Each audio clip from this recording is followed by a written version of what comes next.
Shabbat shalom to those online that have joined us. We are Dallas Torah Keepers.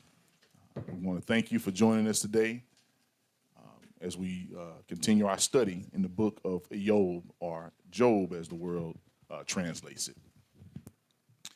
Today, we're going to be studying over chapters 3 through 7 of Job, Iyov, and our study word for today is the word yalad, yalad. And it's coming from the scriptural reference of Iyov, the 3rd chapter and the 3rd verse, where it reads, it says, let me get that. It says, let the day perish wherein I was yalad, and the night in which it was said, there's a male child conceived. So that word yalad ain't gonna see it like that in English. In English, it's gonna say the day I was born, right? Or the day I was begat. So the letters, now you might have decided to find another word, but we wanted to try to stay with the scriptural references. We're reading and studying out of Job today, Job 3 and 3. So that, again, that word is yalad. And it's Yod Lamed Dalet. Who wants to go first? You got to grab a mic too. So, Kyle gonna go first. Where's the microphone? Get that man a microphone. So we was talking about this earlier, and I was saying Yalad could mean birth, but it could also mean to birth wickedness. To birth wickedness. Yeah, so it could mean it's a two-way meaning to it, as opposed to you could bring forth life or bring forth death. So you could either bear wicked or you could be born into righteousness. That's good. So you saying, make sure I'm getting what you're getting into this. You saying like it doesn't necessarily have to be a person, but it can be an idea, it could be a spirit, it could be Correct. anything, but it's the beginning of a thing, and that beginning can be the beginning of something evil, Right. wicked, or something. So you could bear a thought of evil and bring forth that evil, or you could bear forth a righteous thought and bring forth good actions behind it. So, say for instance, you bearing somebody made you mad or whatever the case is, you could in your mind automatically you could be bearing fruit to lash back at them. Mm. But on the other hand, you could be um, you could be born to them to be righteous to them by giving them words of comfort, Okay. even though they may have came to you in an indirect way. So it depends on where you. But also it can interchange between how you, I guess, how you are really in tune with the Most High. So, like, we seen countless people like David. He was the apple of the eye of the Most High. So he was born through righteousness, but he also uh, birthed wickedness when he killed the husband of a woman, sent her, and then slept with that same woman. But he also repented of those things. We countless so he was born again. So it's like a cycle. So he was yalad again. Right. So it's like a cycle of you being born again into birth, into wicked. And it goes back to Regina was pointing this out to what Katina was talking about how humility is something that's constantly being done over and over and over. So that's what born can be from that standpoint of Yalad, of how I was seeing it. Hallelujah. I'm writing down some stuff. Who's going to go next?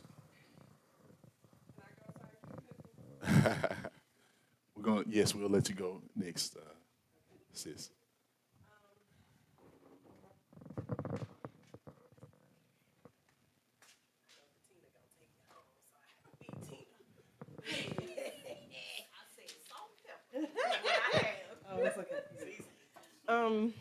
Okay, so yeah, of course I got the yalad.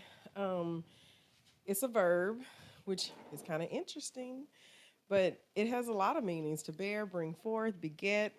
I found gender, travail, of childbirth, of distress, of wicked, like Kyle said, to assist or tend as a midwife, to bear, day of birth, to declare one's birth.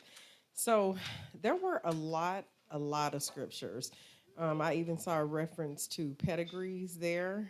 Um, so, uh, interesting thing was I was just kind of like Lee and I all week struggled on this because we were like, man, it's just like okay, it was just the day you were born. So last night we were like, either is that simple or there's a meaning that we're missing. And so then we're talking it over this morning.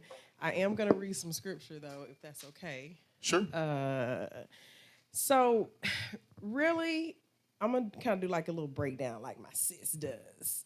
So you got your yod, right?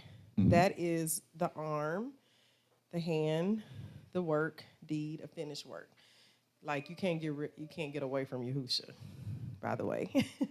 The lamed is, the staff. So to teach, to learn. It could also mean tongue. And then dalet, this is really where my heart was on all week. That it was this door. So this tent, this doorway, a pathway. Or it could either mean a way of life or movement, like into or out of. So, um, what I believe this is, it's bigger than just being born. So first, like you always taught us, realize that Yahuwah is only dealing with one group of people. That's his people. So this isn't for the world. That's one thing. So you're born for a purpose or a function, which we've already discovered that a couple of years ago, right? But this walk is truly a way of life. We work and we serve until the work is finished. That's really what it's saying. And so, and I think what's interesting, so when you think about what Joe was saying, I keep reading that in 3 and 3, and I'm like, at least the understanding I'm getting is that he really is in such grief at that moment that he is We're regretful gonna that get he into was that. born, right? We're gonna read that whole verse. Yeah. That's the only one we're gonna read in full Okay. because I want to make sure there's not no lack of context on it. But yeah, it's there's certainly emotion involved there. Right. Absolutely. So, but I think like I said, this is good for us because I've never really finished Job, but I'm pretty sure towards the end of the book, at least, he gets that revelation that his life was worth more than he thought it was in the beginning, right? That's a yeah. So, and then what was that you said to me this morning, Lee? Okay, I'm gonna let him finish his thoughts because I think it just left me. I had and it left me. But some of the things I was getting was like, the other thing you see that door and that hand. That's why I say you can't get away from Yahusha. He is the only way.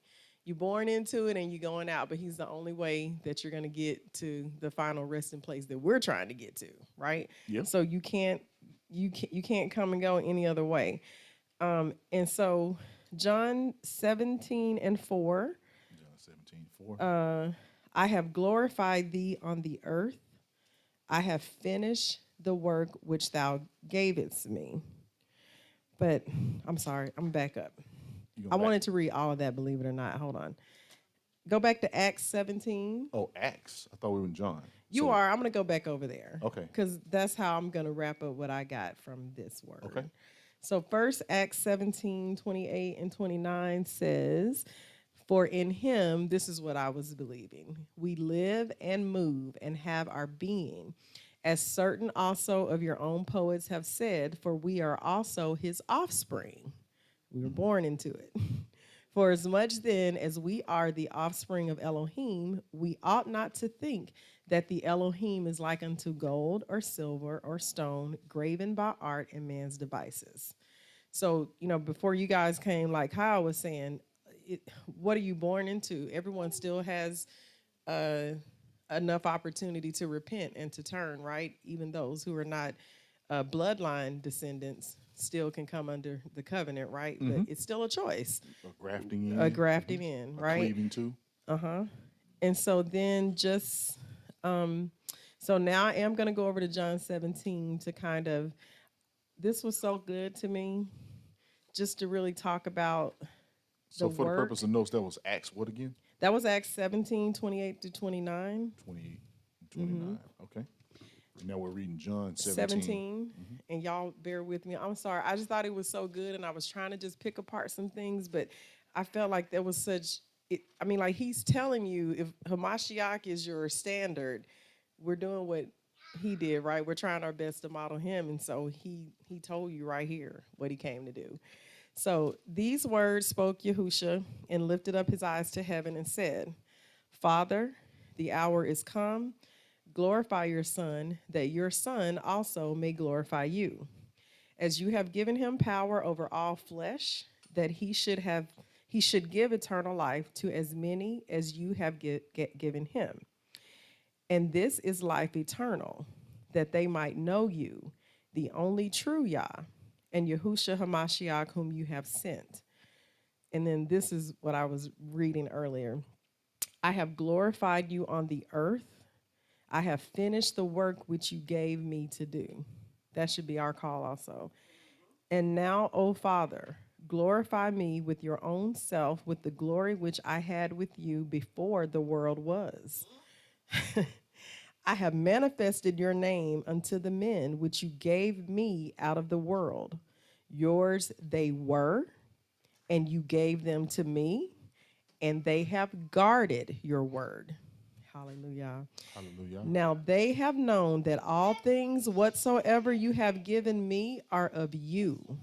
For I have given unto them the words which you gave me, and they have received them. And they have known surely that I came out from you, and that they have believed that you did send me. There's that door. I pray for them. I pray not for the world, but for them which you have given me, for they are yours. And all mine are yours, and yours are mine, and I am glorified in them. And now I am no more in the world, but these are in the world, and I come to you, Holy Father. Guard them by your name. I guess it does matter. The same name which you have given me, that they may be Yakad as we are. While I was with them in the world, I guarded them in your name. Those that you gave me I have kept, and none of them is lost, but the son of perdition, that the scripture might be fulfilled. And now come I to you, and these things I speak in the world, that they might have my joy fulfilled in themselves. I have given them your word, and the world has hated them because they are not of the world, even as I am not of the world. I pray not that you should take them out of the world, but that you should guard them from the evil. They are not of the world, even as I am not of the world. Sanctify them through your truth. Your word is truth, and he is the word. As you have sent me into the world, even so have I also sent them into the world. And for their sakes I sanctify myself, that they also might be sanctified through the truth. Neither pray I for these alone, but for them also which shall believe on me through their word. There it is. That they all may be Yakad, as you, Father, are in me, and I in you, that they also may be Yakad in us, that the world may believe that you have sent me. And the glory which you gave me, I have given them, that they may be Yakad, even as we are Yakad. I in them, and you in me, that they may be made perfect in one, and that the world may know that you have sent me and have loved them as you have loved me.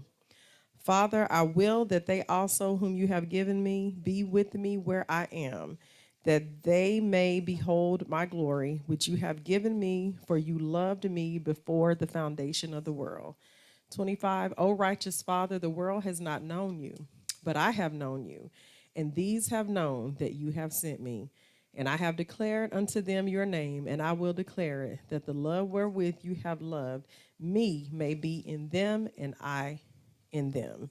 So I know that was long, but I mean that's your marching orders to me. That's what we're born to do.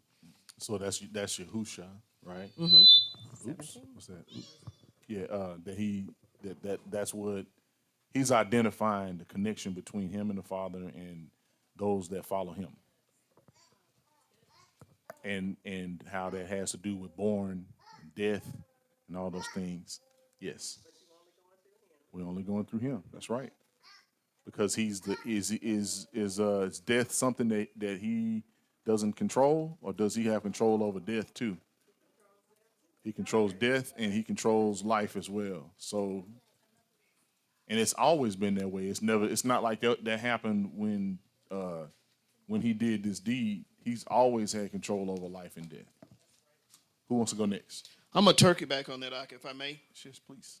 Mine is short, family. So while she and I were having that discussion regarding, and that was an excellent breakdown, dear.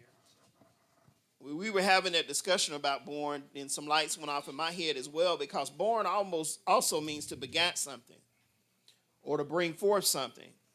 But when you're born, during the course of being born and born again, especially in this walk, now that you know who you are, whose you are, and what your assignment is, now you actually know that in that born, there's also travailing. And during that travail, you have to bear it. Or as me and Akai was talking about earlier, you have to deal with it. There's nobody else's assignment but yours is to endure and deal with it. So it's your job to deal with it, whatever it is. As it pertains to this world, the deal with it is what what they like to call the Great Commission. We have to deal with it. We're sort of like Jonah in a sense that we've been running from it. Some of us consciously because we knew it was our job and we just didn't want that job. Some of us unconsciously because we didn't know who we were and we didn't know we had a job. So now you know you got a job. You have to bear it. You were born with it. Everything that the scripture in John 17 just said to you, didn't he foreknow you before the womb? Did he not appoint you before the womb or before time began on earth? So you have to do the exact same thing. It was walked out for you. So for us to pretend like this is hard, we don't know how to do it. If you can read, you know how to do it. It's where your heart is, and what Kyle was saying, what are you born to do? Now, what do you choose to do? What do you choose to do? Right. Do you choose to be born into righteousness daily, repenting? Do you choose to be born into unrighteousness, doing what feels good to the flesh? All right, that's the battle. Yeah, we got to live on this earth. We in this flesh. Hamashiach said, no, don't take them out the world. Leave them there. Mm-hmm. Leave them there. They have to bear it. They have to endure it. He didn't want the assignment he had, but he had to bear it. He had to endure it. So this is our assignment. Whether we like it or not, we have to bear it. We have to do it. Because if you don't want it, then there's no wages at the end of the day for you. But sin, wait, death.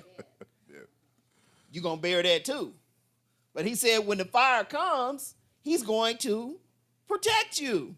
Hamashiach asked him, protect them, Father, that they suffer not. He said when the fire comes, you're not going to be burned. Why? Because you knew who you were, what your assignment was, and you bore it.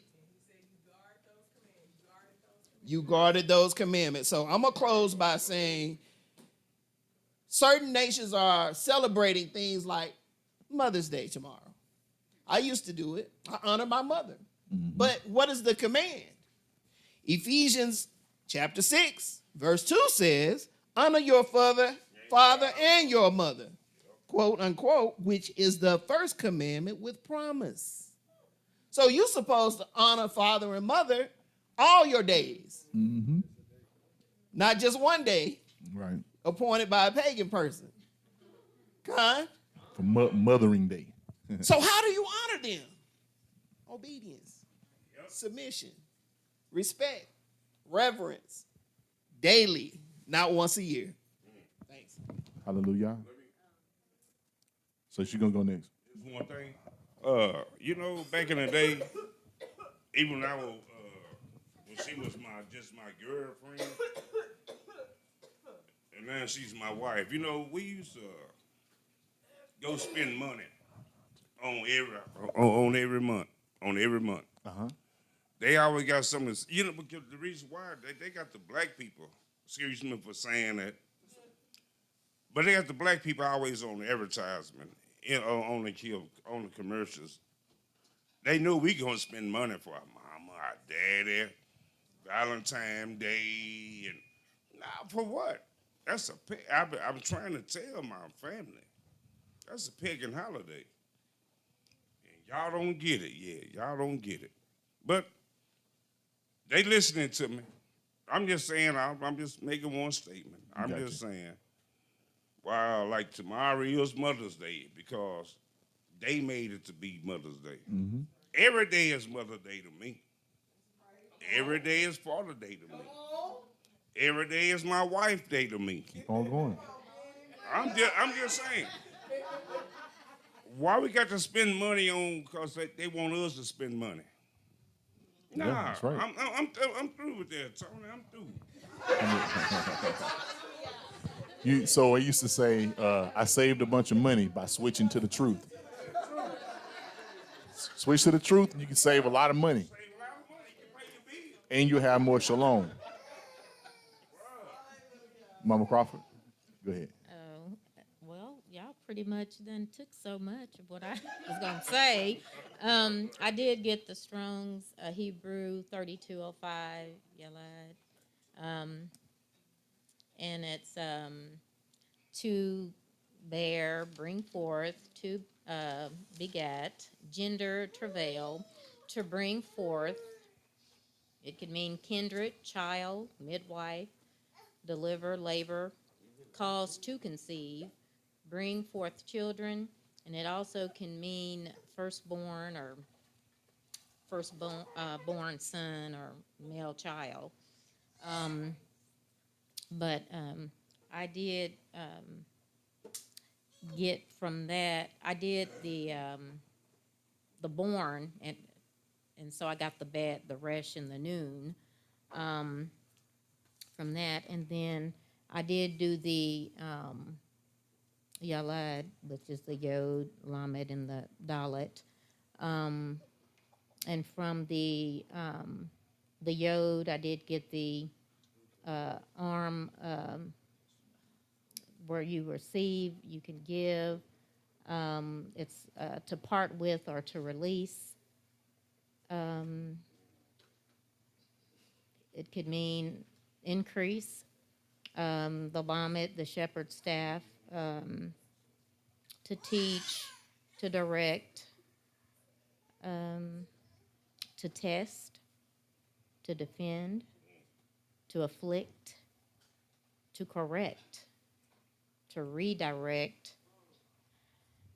And the Dalet, of course, we've got the door, the entrance, the path. It's a gateway.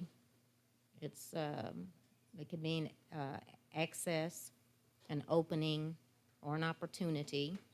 It can mean a partition or a division, something that separates.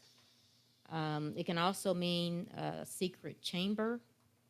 It could mean, I would say, where the child comes through the female. And it could mean to position.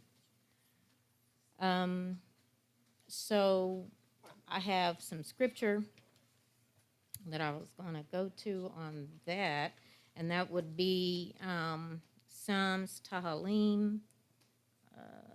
See if I can get it.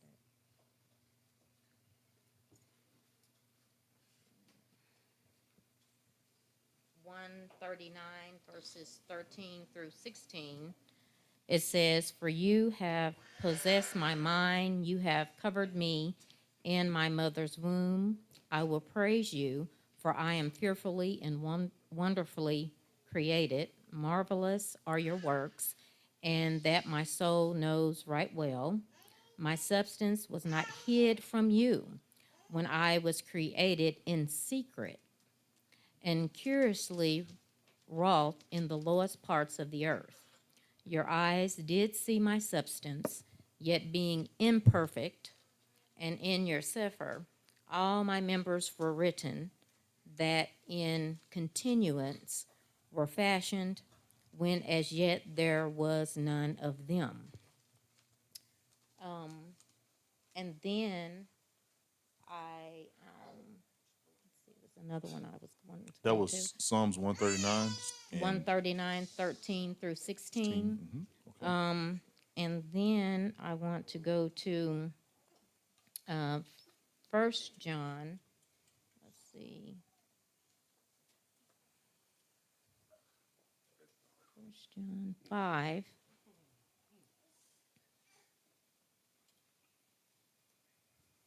Okay. 1 John 5. Yes, and it says, and I'll start at 5. It says, "Who is he that overcomes the world but he that believes that Yahushua is the son of Yahuwah? This is he that came by water and blood, even Yahushua HaMashiach, not by water only, but by water and blood. And it is the Ruach that bears witness, because the Ruach is truth. For there are three that bear record in heaven, the Father, the Word, and the Ruach, and these three are one. And there are three that bear witness in earth, the Ruach, and the water, and the blood.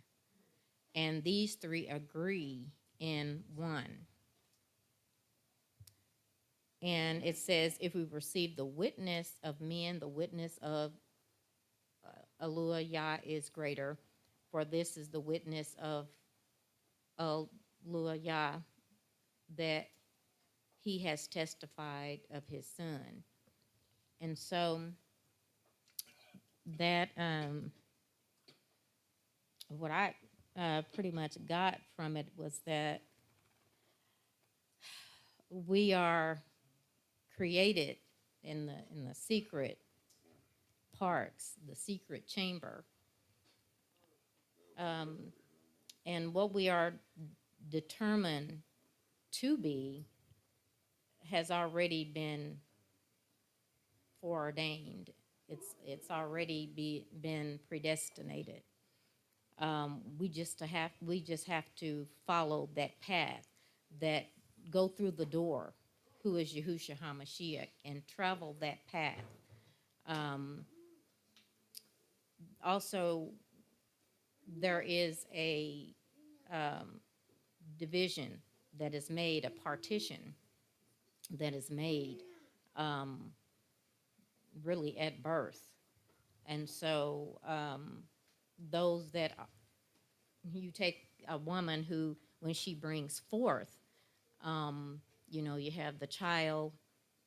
It's different things that before the child gets here, the woman has to go through some suffering. She has to go through some pain. She has to go through some trials. She has to go through, tribulation. So that's just like we being the assembly and Yah's nation of chosen ones. We're going to have to suffer because we're no greater than Yahushua HaMashiach.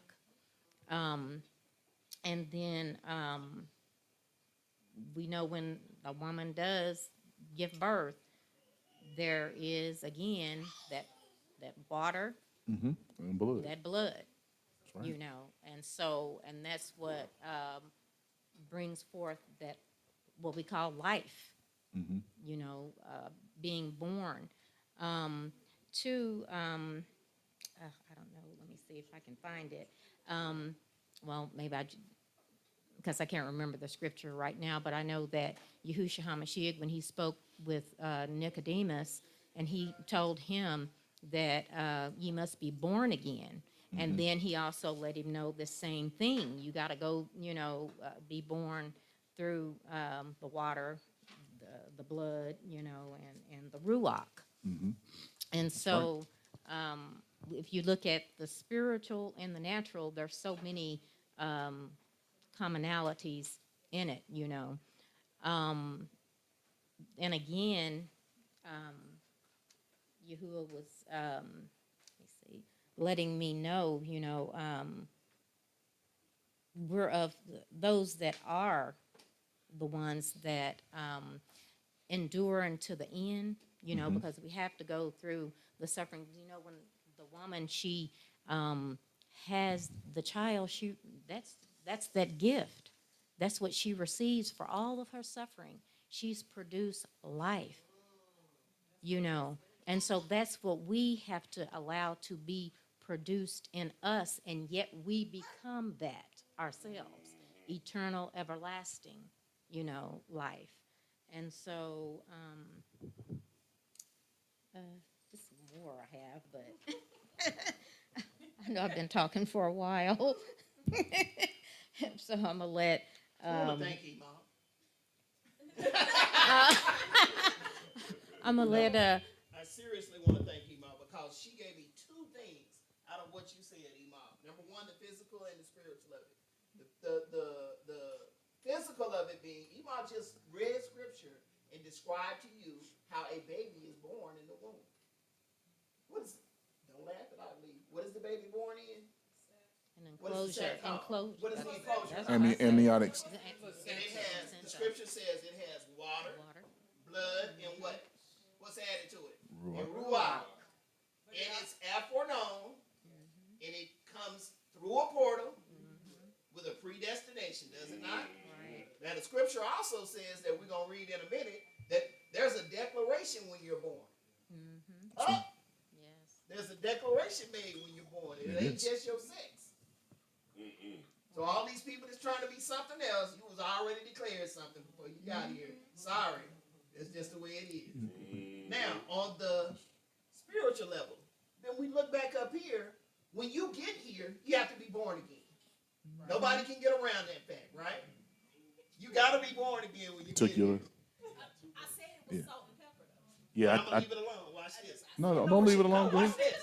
Watch this. So, you have a good shepherd that has you in an enclosure again. Right? Yeah.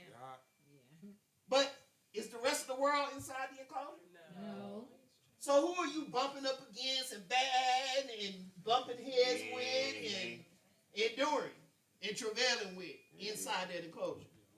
Your own people. But then when it's time to receive the glory, you have to go through the... Speak more into the mic. She can't hear you. When it's time to receive the glory, you have to go through the... It has to be a door.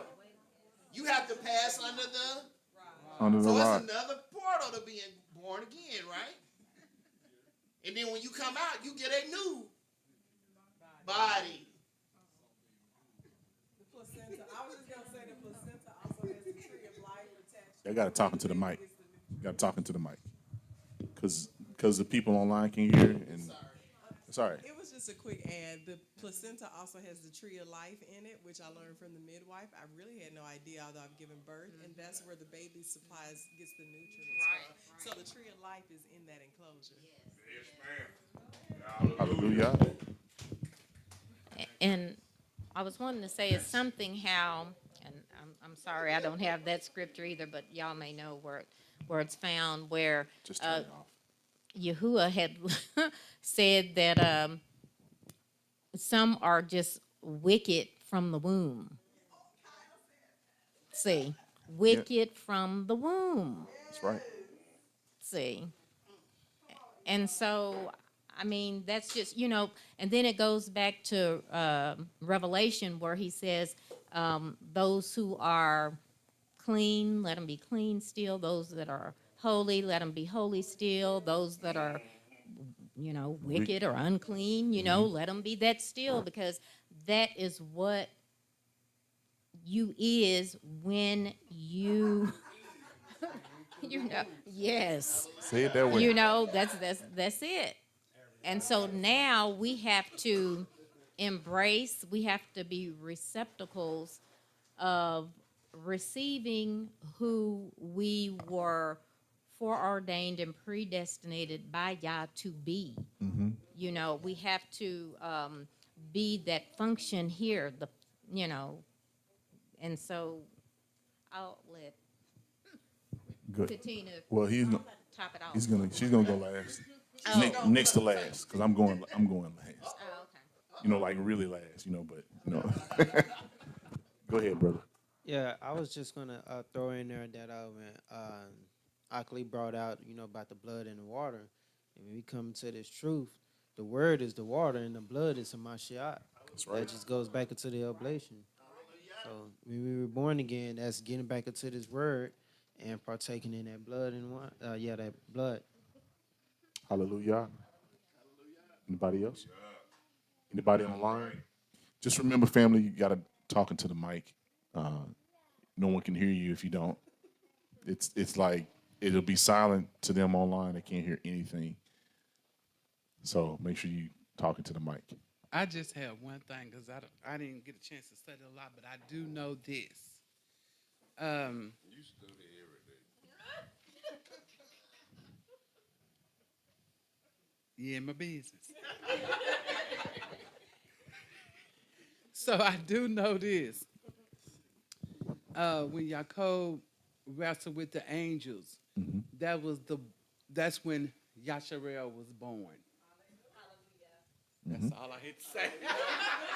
Something was broken. That's a part Who's born. you going to go next? Okay. That's all. Yeah, all this stuff is good. Just remember the context of the scripture. So all this stuff that you're seeing, when we read that there, remember that's what he's saying about himself and that in his experience with that. So anybody else before she goes? No? Okay. All right. You got one more thing? You got to say it in the mic, though. Also, y'all gave me the scripture in Isaiah 66, starting Isaiah 66. at verse 8. It says, "Who has heard such a thing? Who has seen such things? Shall the earth be made to bring forth in one day, or shall a nation be born at once? For as soon as Zion travailed, she brought forth her children. Shall I bring to the birth and not cause to bring forth? Says Yahuwah. Shall I cause to bring forth and shut the womb? Says your Alua. Rejoice ye with Jerusalem and be glad with her, all ye that love her. Rejoice for joy with her, all ye that mourn for her." And then it has some other things there, but it just there we seeing that with even with Job, he was sometimes we be going through so much, sometimes we feel sorry for ourselves in a sense, and it's like, well, wish I was never born, and all of this type of We're thing. gonna get into that. You know.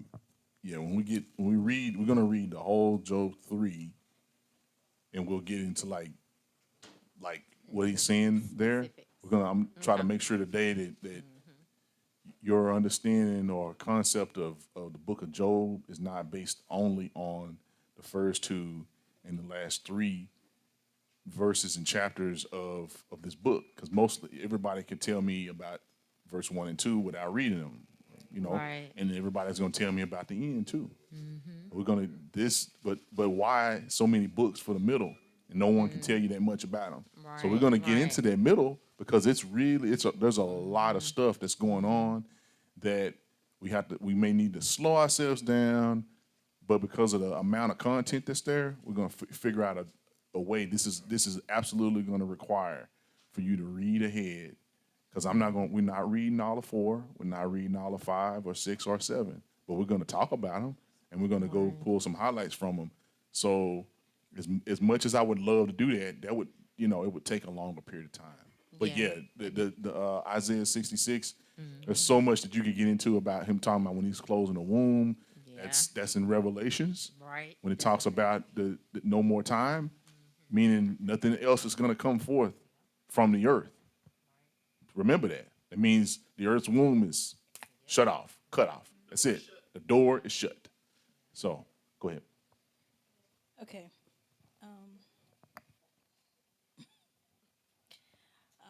I looked at the word early on in the week, And as soon as I looked at the letters, um, I said, "Oh, seriously." I I looked said, at the "Oh, letters and I was calling out every letter and the meaning, just the simple meaning of it.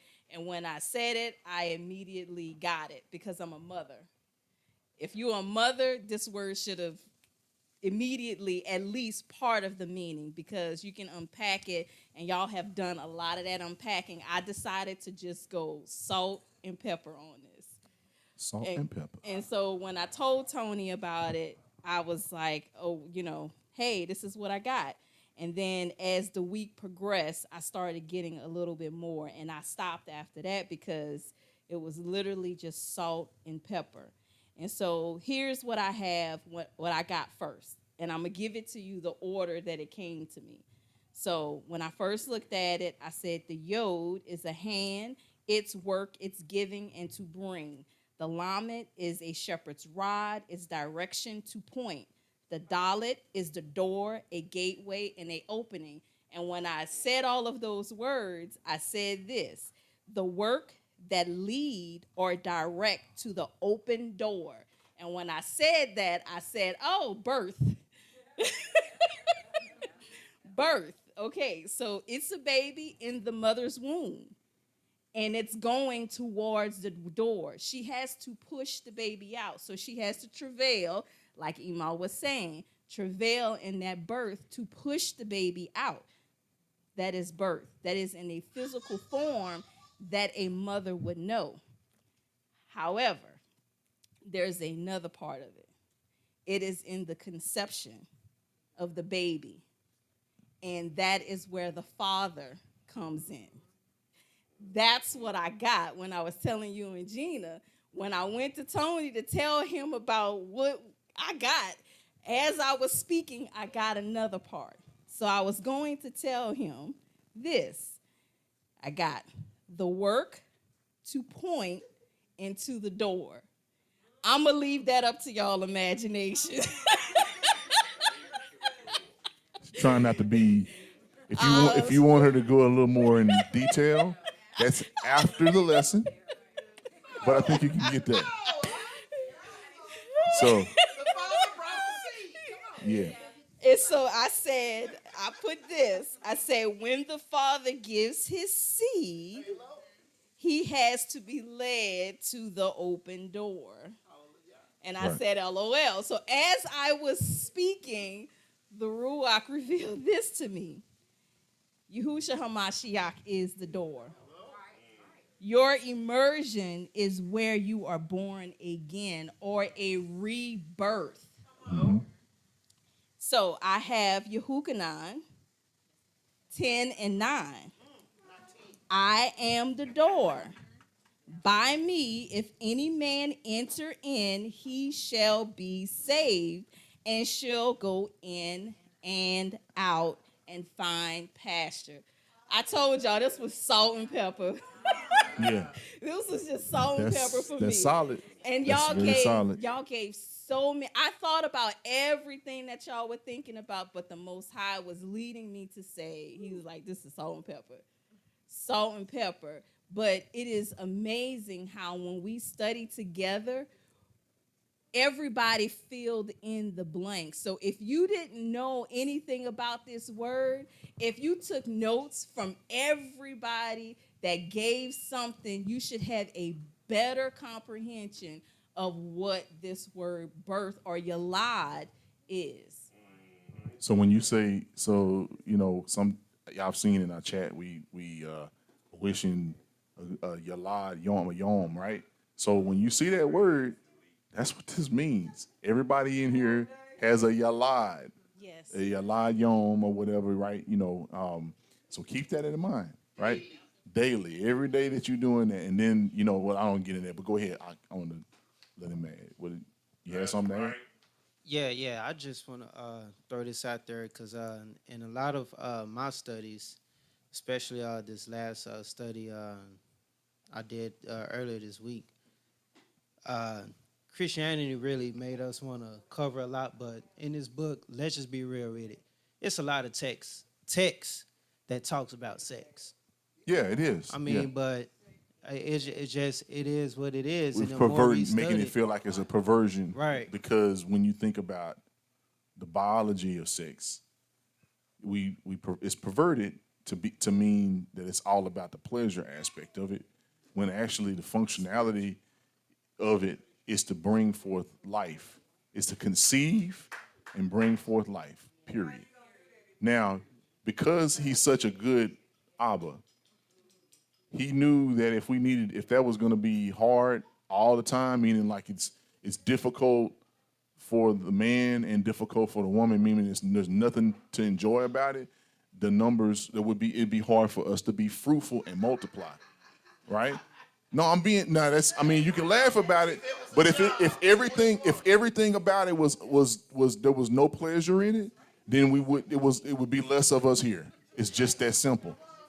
But because he made it pleasurable, it's like when you sanctify something. She's in there cooking right now, and she's putting her heart and soul into that. And when you do that, and you season it, and you marinate it, and you take your time, that's the best food. When somebody rushes to cook something, it's not as good, right? Right? And so that's all I wanted to add that little bit. That absolutely, I'm glad you said that. But we do have to grow out of that, and that we let the perversion continue.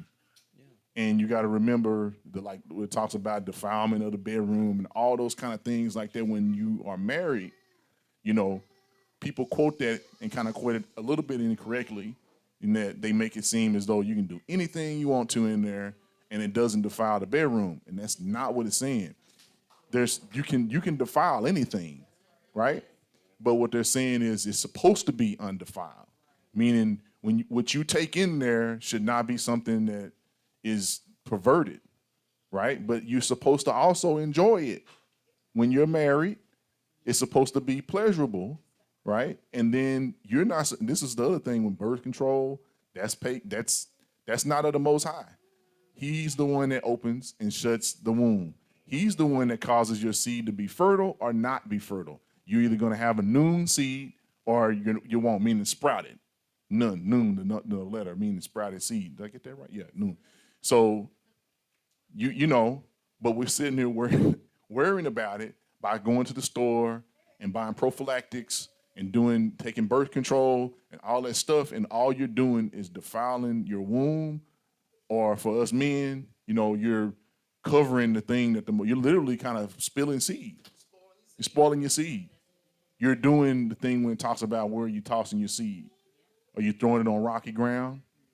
Are you putting it on fertile soil?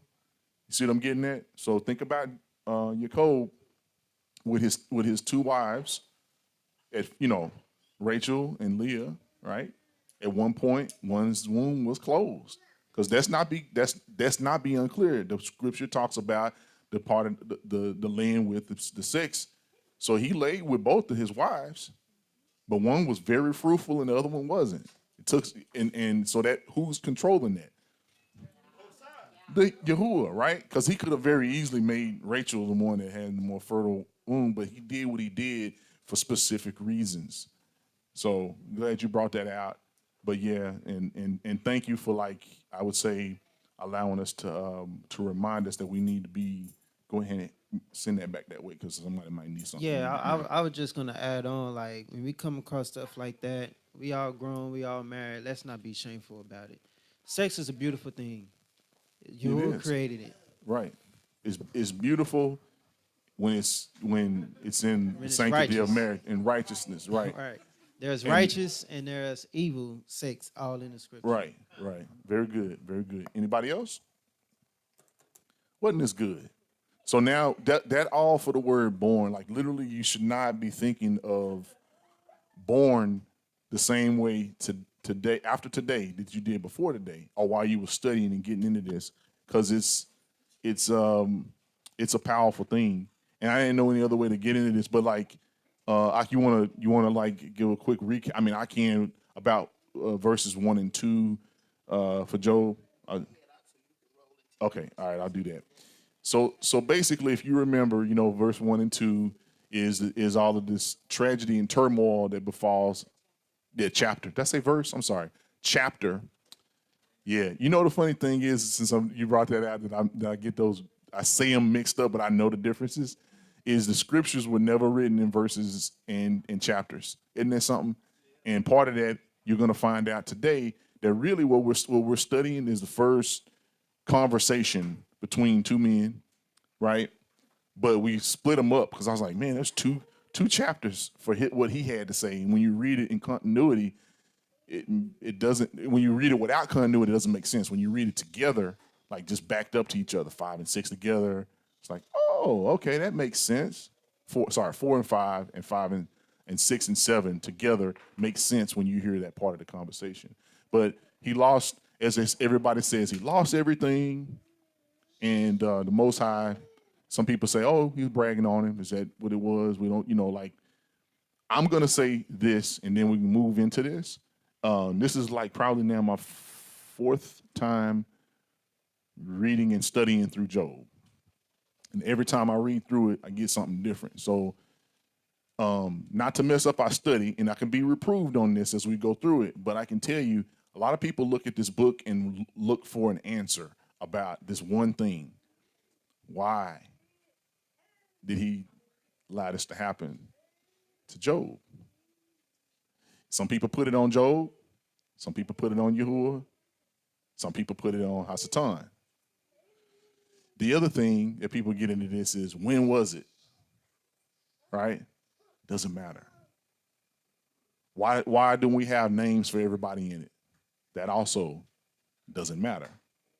That's what I'm getting this time around, is that this book is not about just this man. It's about what he went through, and he wants you to see when you're going through something, the process of it, that it's messy, that it's not cut and dry, that there is a such thing as gray area. The Most High knows about it, and he allows it. He named a man in the book of Genesis. His name was Cain. If y'all remember, those of us who was together on that, what does his name mean? His name means it's an unsure sun, meaning is the sun setting or is it rising? His name meant that. And it means that you're going to go through you're going to have your time and your day before the Most High, where and Cain did too. He said, what? Sin lies at the door. What are you going to do? And he chose what he was going to do. He killed his brother. And then he said, am I my brother's keeper? He went on with it, right? He went with that. So as you were saying and reading in those scriptures where it said you're going to be wicked or you're going to be righteous, that's true. But you also have a moment in time where he's saying, hey, look, you got an opportunity to choose. Why would it say that in Joshua where it says, choose ye this day who you will serve? So does that mean you're just going to just sort of serving for a little bit? Ultimately, you're going to be wicked? I'm not going to answer that today, but I'm going to say this. This book is about choices. It's about a lot of that. So I had a little fun with this book because I was saying, you can see I did it like it's a file. We're going to uncover Job today, okay? And in some of the files, they redact part of it. So that's what the block is there. It's blank there for a reason. So as we uncover Job, this is what we know about Job. Job was the son of, gotcha. It doesn't say. Who was king of, well, we don't have that either. They took that out, I guess. Job's wife, her name was, they don't have that in there either. She was the mother to the eldest son of Job. His name was I know it doesn't say that either. Job was accused of actually we're going to get into that later on as we go through the scriptures. They do actually accuse him of specific things, but by his closest friends. So we know so much about Job, right? Nope, they redacted this man's file. We really don't know a whole lot about Job. We really don't, right? So how do you get to know a person that you don't know? Do you get it from two chapters, first two chapters? Job was what did when we were last together, we said the scripture says that he was perfect and without blemish, right? Okay, so I'm gonna share some stuff with you, you're going to see times where you're going to be like, really? He was perfect. Yes. Perfect and righteous or something, I think is what it said. So when you read through this, you're going to see times where it wasn't really perfect. And you're going to see times when he didn't seem like he was doing the righteous thing. But the Most High is the one that's the judge. He's the righteous judge, right? So what he says goes. So if someone kills someone and his law says, now an eye for an eye, tooth for a tooth, right? That means death for that to that person. If that's his law, whether you think it's right or not does not matter. It's what it is. Whether you think it's right for the Most High to present Job before the deceiver and say, have you considered my good and faithful servant, Job? You say, oh, he's bragging on him. It's like whether he was bragging on him or just happened to say, I know him and I want to share that, you know. So are you going to get all your answers out of this book? The answer is no. But what you will get is you'll see the character of a man that had to go through a lot of stuff. Not just losing stuff, but going through a lot of stuff. And I want you to check this out as we go through.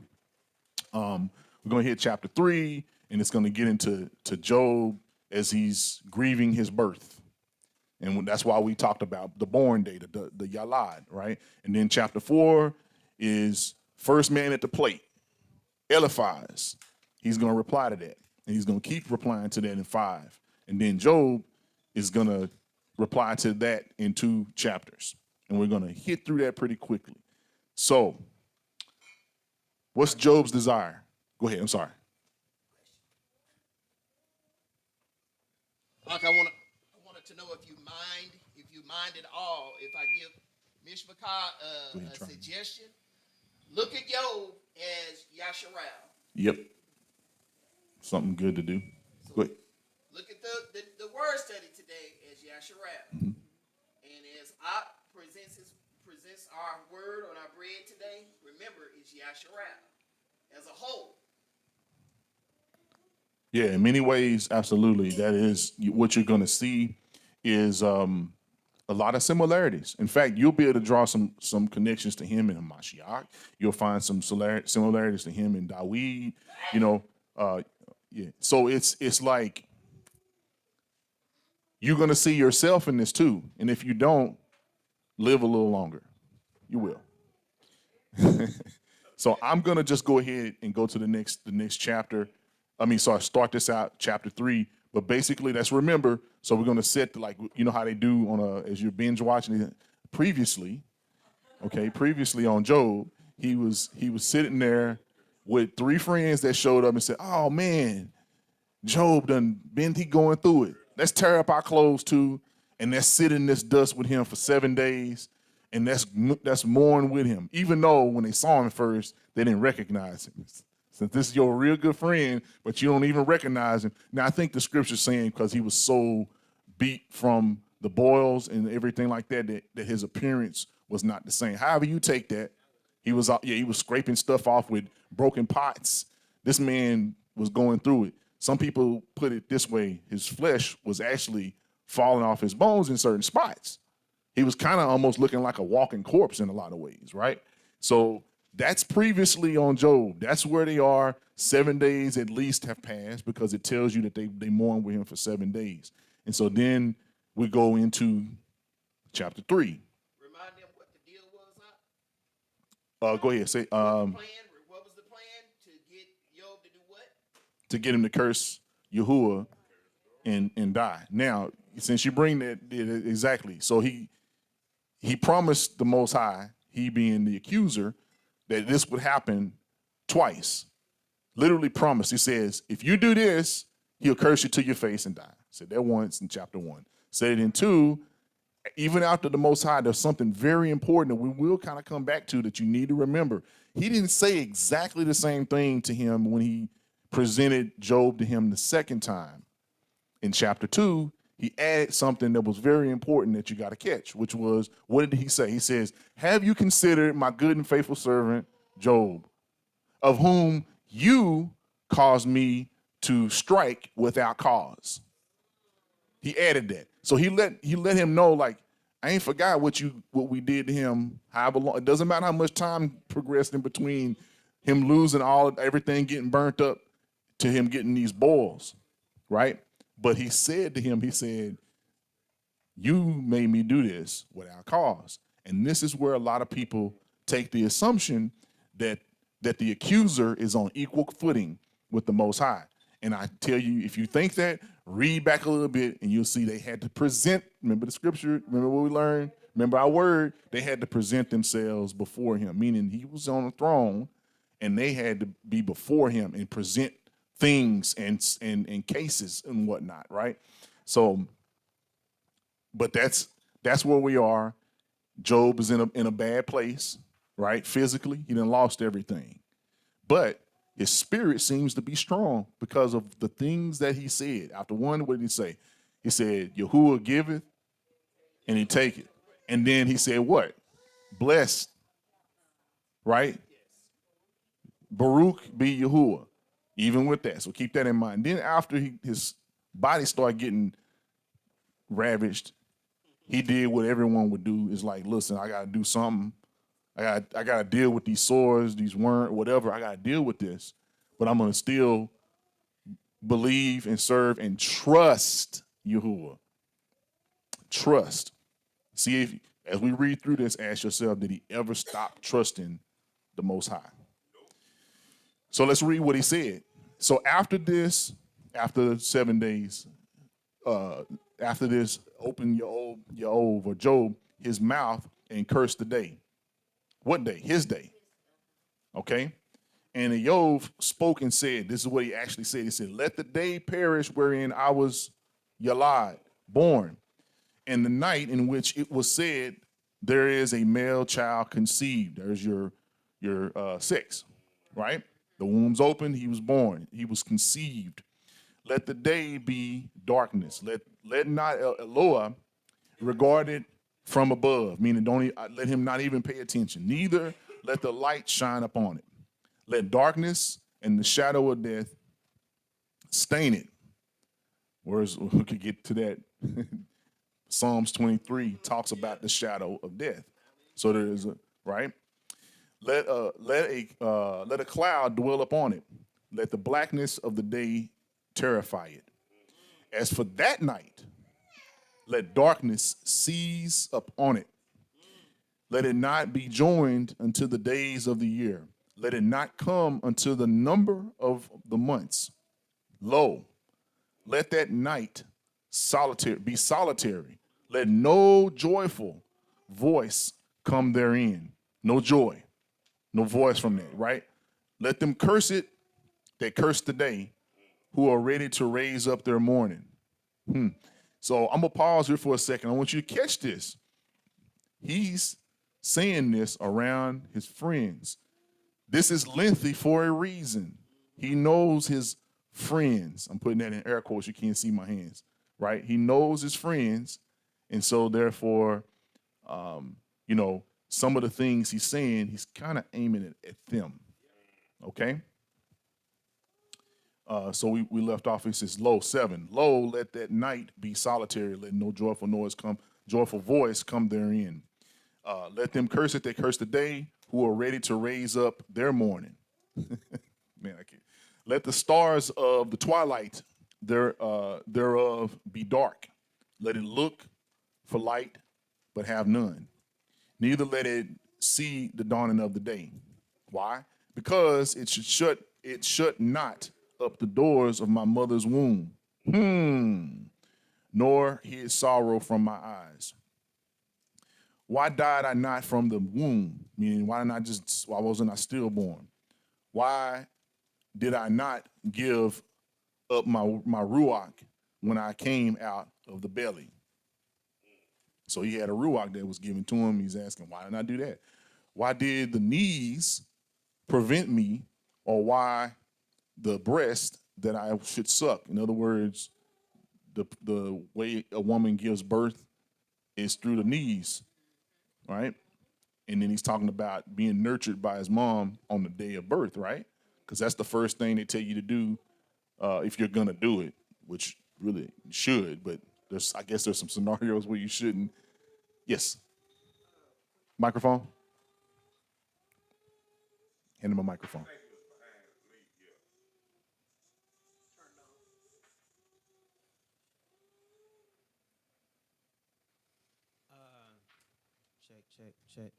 Check. You good? Uh, in verse 8, Mm-hmm.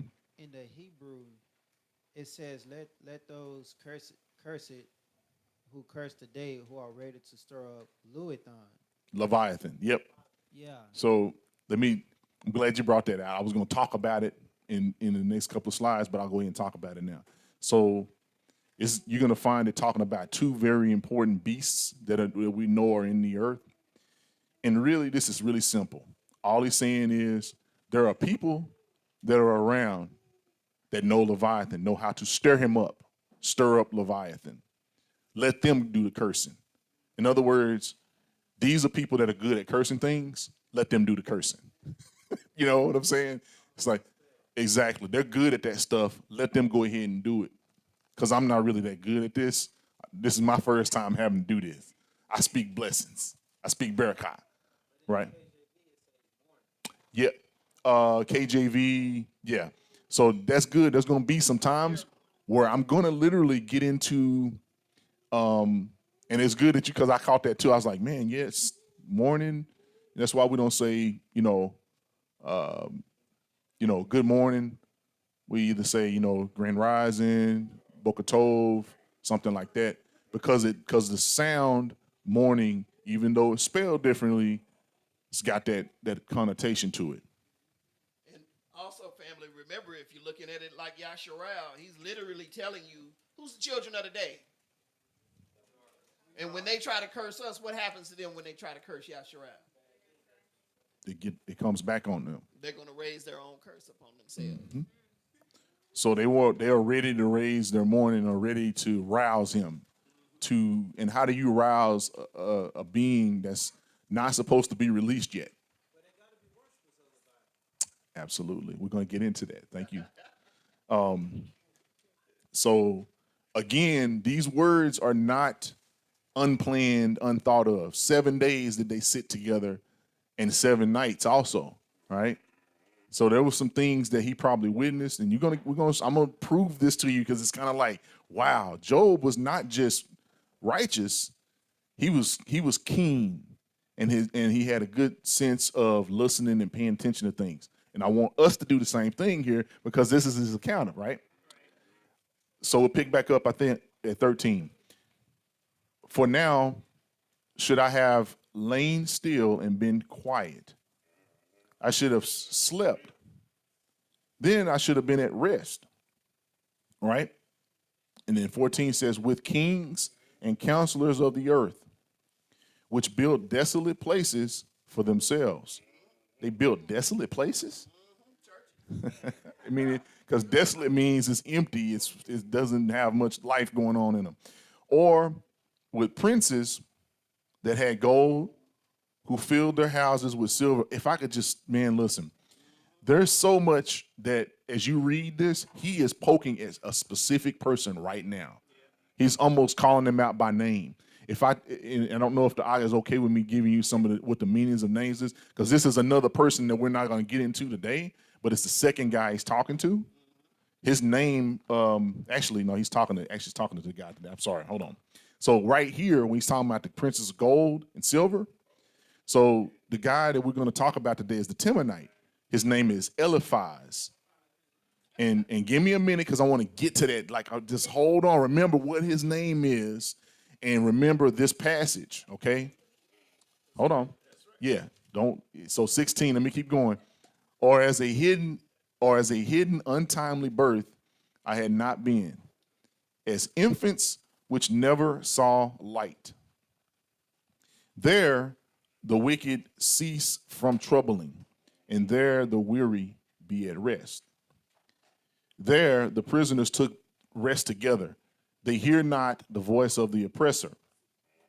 The small and the great are there, and the servant is free from his Adonai, his Lord, right, his master. Wherefore is light given to him that is in misery, and the life unto the bitter in soul, which long for death, but it comes not. Sounds like Revelations. And dig for it more than for hid treasures. So they're digging more than they're hiding, which rejoice exceedingly and are glad when they can find the grave. Like, when can they find the grave? Why is the light given to a man whose way is hid, and whom Elohai or Eloah has hedged in? For my sighting comes before I eat. Sighing means like, and my roars are poured out like the waters. For the thing which I greatly feared is come upon me, and that which I was afraid of is coming to me. I am not in safety, neither had I rest, neither was I quiet, yet trouble came. So a lot's being said here, and we're going to go kind of back to this. I think it was important that we read the whole piece of this because he's poking at some people, and this is really why these conversations started. Had they just sat there, had he sat there and never said nothing, they would have just kept looking at him like, Job, he going through it. Yeah, he's still going through it. But I ain't going to say nothing because I don't know how he feeling. You know how you don't approach people when they're going through great tragedy. Yeah, something you was going to say? I was just gonna say something on that part where you were saying about what he feared and how he feared, and he really didn't have the Can you talk to faith them? I don't or know. trust or what we say belief or confidence Uh-huh. in in Yahuwah at that time. He was wavering. So, you're going down the path that I did in my third reading of this. I, at one point, was fully 100% convinced that he was going through this because of that passage that we just read that you're talking about right there. Because I said, oh, man, when you have fear in you about a thing, right, it means you're not fearing the Most High. Well, Like it's you're placing that above the Most High. Your fear of this thing has happened. And I used to even quote it. It's like the thing I feared the most has fell upon me. I think one translation translates it that way. But go ahead. If you're not saying that, clear that up for me. well, kind of in a sense, Mm-hmm. because I know that Yah in His Word He says that He has given, He has dealt to every man the measure of faith, Mm-hmm. and I know His his faith was in Yahuwah was being tried at that point. Mm-hmm. So and to me he was like Yahushua HaMashiach. He was still like this is hard for me to bear, but not my will, but thy will be done Mm-hmm. in it. So Right. that's how I Okay. Okay. So as we move forward, was he like defeated in all this? Did he lose? He took a L, like physically. But was his spirit defeated? At any point when he said that, was he talking about his spirit at any point in that? He specifically spoke about the day of his birth. And we went and someone brought the scripture out when we were studying the word born, that it's a combination of three things. And one of those is the Ruach. He didn't curse that, right? What he was kind of saying is my Ruach could have just stayed where it was. You didn't have to put me into this womb, right? If this is all of what I go through. Now, a lot of people say, oh, he's whining. That's a lot of whining. It's a lot of specific things he's saying there. He's saying let the people that's good at cursing, let them do the cursing. That's a lot of specificity that's taking place there for you to take that and go that path. So I do have some scriptures that I want us to read. So the first one I want us to hit is Isaiah 57. We're just going to read the first and second verse of that. So if anybody want to, Isaiah 57, we're going to start at 1 and read 2. So just read the first 2 verses of Isaiah, or Yeshayahu. Anybody want to do that? Grab a mic if you're going to do it. The mic is right in front of you. All right, so Akar is going to read that. You're going to read, you're reading from, King James, it doesn't matter really, but. Sifa. Sefer? Okay, all right. The righteous perish, and no man lays it to heart, and the merciful man are taken away. None considering that the righteous is taken away from the evil to come. Read the next one. He Chapter 2. shall enter into peace. They shall rest in their beds, each one walking in his uprightness. Okay, so what is that saying really? Anybody want to summarize it a little bit? He says, the righteous perish, and no man lays it to heart, meaning they don't take that and go, oh, the righteous died.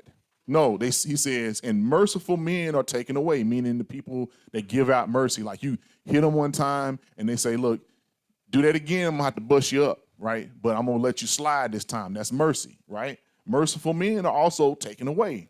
None, meaning out of those 2 groups, the righteous and the merciful, considering that the righteous is taken away from evil to come in the future. It hasn't happened. No one's thinking about, oh, I died so that I didn't have to face some of this stuff that's coming up. Okay? So you remember, like, I forget what year it was. Everyone was like, man, they Most High taking all these people out. You know, I think it was 2020, 2019, 2021, somewhere there. It was like we saw all these people like dying. All the people that was like, oh man, not him. Oh, not her, you know. Now I'm not saying they were righteous, but imagine they were. Right? So they're leaving because it's their time. Consider that instead of, like it says, taking it to heart. Second part says, he shall enter into peace.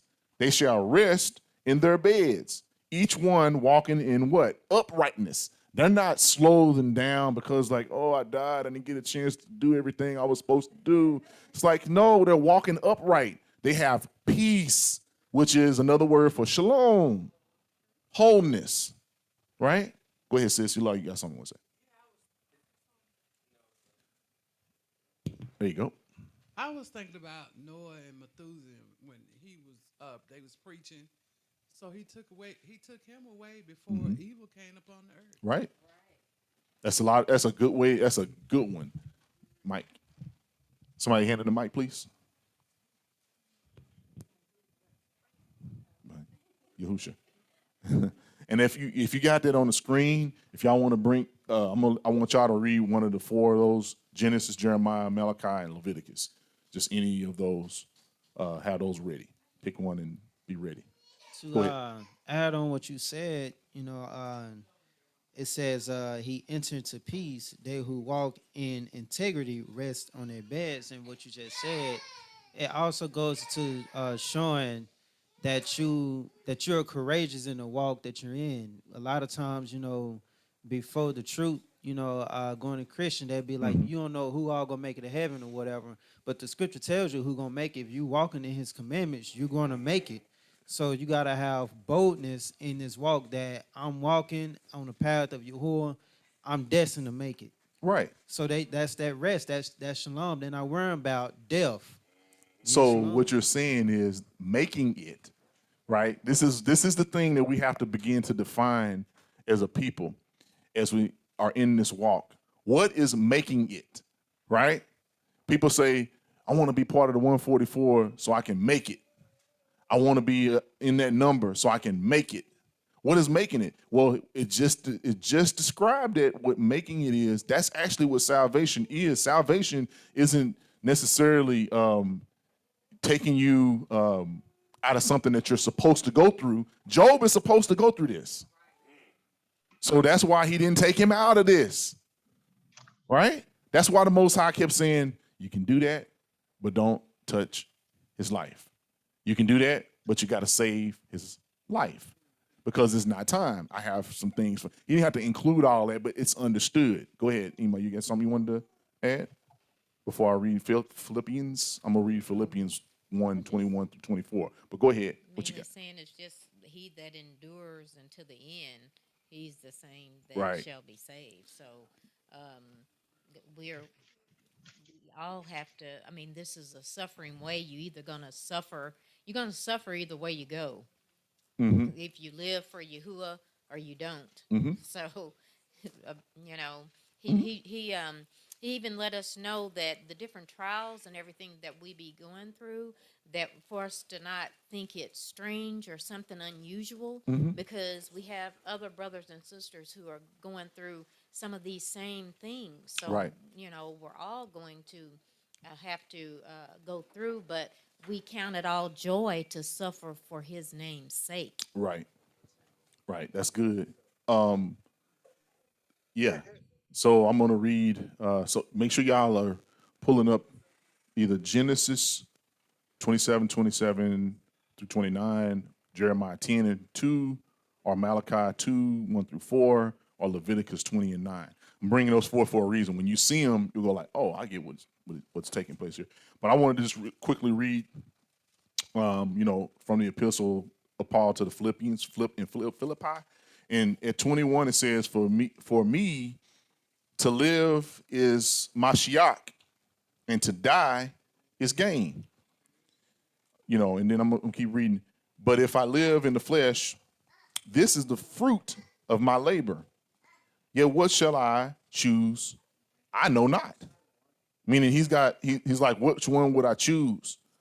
To live in flesh, or to die is gain? Because he says, which do I choose? He says, for I am in a strait betwixt two, meaning I'm kind of stuck, having a desire to depart and to be with Mashiach, which is far better. Nevertheless, to abide in the flesh is more needful for you. So he's getting into some deep things here, and we talk about walking this walk unto death. Are you doing this unto death? Are you ready to die? Or now some of us are gonna say, "Nah, I don't think I'm ready," But Job seemed like he was, because he said, "Man, the day that I was Yalad, may it cease. May the Most High regard it not. May the ones that's good at cursing curse that." Like, because this tough. I feel like I'm dead already. My body is falling apart. I'm sitting in the rubble. I got friends, air quotes, that surround me that came with a good intention, and you're about to see whether that's true or not. Who's got Genesis 27:29? Who wants to read that? Make sure you have a mic in your hand. You gonna read it? Okay. Can we get her a mic? Or can you slide that over there to her, Benny? Brother Benny, can you slide that over there to her? Slide it over to. Huh? You got Jeremiah? Okay, Jacob's got Jeremiah. You got Malachi. Oh, I know you wanted to read Malachi. I know why she wanted to read Malachi. Let her read Malachi. Let her read Malachi. Who got Leviticus 20:9? You'll do that one? Okay, you want to do it? No, y'all here. I mean, y'all can fight over it. I don't mind. It'll entertain me, but you gonna listen? Okay, all right. Go ahead and read Genesis 27:27-9. It's not. Okay. Genesis 27. And he came near and kissed him, and he smelt the smell of his garments, and Barak him and said, "See, the smell of my son is like the smell of a field which Yahuwah has Barak. And Elohim give you of the dew, of the shamayim, of the fatness of the earth, and plenty of grain and wine. Let peoples serve you, and nations bow down to you. Be master over your brothers, and let your mother's sons bow down to you. Cursed be those cursing you, and Baruch be those barakah you." Hallelujah. Now that's one of them ones you want to hold on to, especially the last part. Especially the last part. Cursing brings what to you? It's not a trick question. Cursing brings curses to you. Blessings bring what? Okay, I mean, y'all, come on, I want to make sure y'all hearing this. Who got Jeremiah 10:2? I got it. All right. Jeremiah 10:2. Thus says Yahuwah, do not learn the way of the Gentiles, and do not be awed by the signs of the Shamaim. for the Gentiles are all by them. Hallelujah. Now, you're like, these are really disjointed scriptures that don't seem to be connecting. This one, you're going to see as we get into this, because it's talking about what it says, don't be dismayed. What does dismayed mean? It means kind of like, oh, man, right? So is he discouraged or not? We're going to get into this, right? Because I'm trying to point out something here. He's a human being, right? He's going through it. You're going through it. We're all going through it. How you deal with it is where it's at, right? That's where it's at. Okay, who's got? Oh, that's right. You ready, sis? All right, come on. Let's see what Malachi has to say out of the second chapter and the first verse to the fourth. Okay. And now, O ye priests, this commandment is for you. If you will not hear, and if you will not lay it to your heart, to give glory unto my name, says Yahuwah Sabaoth, I will even send a curse upon you, and will curse your. I'm sorry, I lost my place. That's all right. I will curse your blessings. Yes, I have cursed them already, because ye do not lay it to heart. Behold, I will corrupt your seed and spread dung upon your faces, even the dung of your solemn feasts, and one shall take you away with it. And ye shall know that I have sent this commandment unto you, that my covenant might be with Levi. Yeah, Levi, just Levi. Yeah. It says Yahuwah Sabaoth. So Yahuwah, he cursed people sometimes. Okay. I just wanted to make sure you, it's just an example where he actually did that. And he even said he'll take your blessings and make them into a curse. Sometimes that happens. All right. Who's got Leviticus 20:9? Okay. For everyone that curses his father or his mother shall be surely put to death. He has cursed his father or his mother, his blood shall be upon him. Okay. This is for the Torah keepers. That's us, right? So I just wanted to make sure I can ask you this now that you've read that last one. Did he break the Torah here? Did he curse his mother or his father? Okay. So he's still good then, right? He ain't broke that. Okay. And remember, we all believe that and know that the Torah was just given to us when it was written from when we're reading here, but it was always in the earth, right? It was always there. It was always with him because we got scripture that tells us in the beginning was right. And so it's always been there. It's not a thing that started with us. It was always there.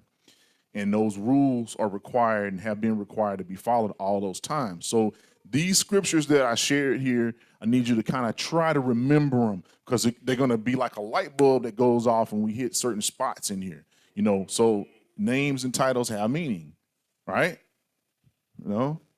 Yes, no. Some of us have changed our names, so I would like to, okay, all right, names and titles and meaning. When we have meaning, it makes the study more rewarding. So I went and got a picture of Eliphaz. There he is. That's Eliphaz.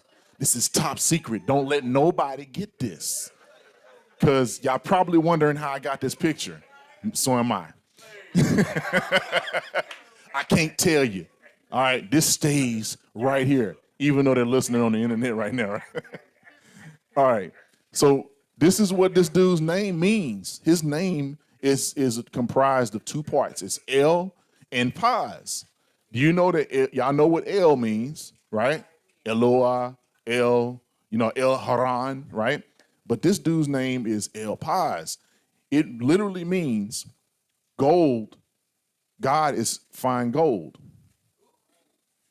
Did you catch that? Okay, you remember when we was reading 3? What did he say in 3? He was kind of calling him out. He was talking about the haters. He was talking about that gold and silver. He was calling them out. Okay? I don't know what language they was speaking. He was probably speaking Hebrew, but you get what I'm saying. I'm saying that's there. Or it can also mean the mighty one is fine gold. Why would you reduce down the Elohim to be fine gold?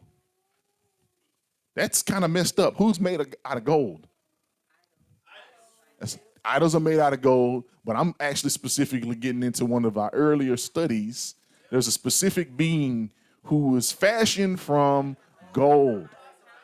Yes, thank you. Which he's above all that. So why would you walk around with a name? So let me just help you out with this. This is to anybody that wants to listen. Please, as a Hebrew, if you're taking a new name, do this at least, at minimum. Figure out what it means. Don't name your child Eliphaz. Don't change your name to Eliphaz. This is not a good name to have because it's kind of, well, it's demeaning to the Most High, especially if you're in the walk. You're saying, well, Elohim is fine gold. He's like, no, I put the gold in the earth. I made it. I can take it away. I'm gonna melt it down. We got to read in Revelations where he gets into all this stuff. All these things. The streets are paved with gold. If the streets are paved with gold, why would the Most High be gold, fine gold? So he obviously ain't talking about Yahuwah, right? Elohim, our Elohim. So Genesis 36:4 gets into like, so you can see that this dude's actually a son of Esau. It's right there. Let's go to Genesis real fast because I don't like for people to think that I'm just, pulling stuff out of thin air. So Genesis 36:4 reads, and Adah bore to Esau Eliphaz, and Basmath bore Reuel, right? So, okay, Esau, you got some microphone. Grab a microphone. I'm sorry. If you don't say it into the microphone, I didn't hear it.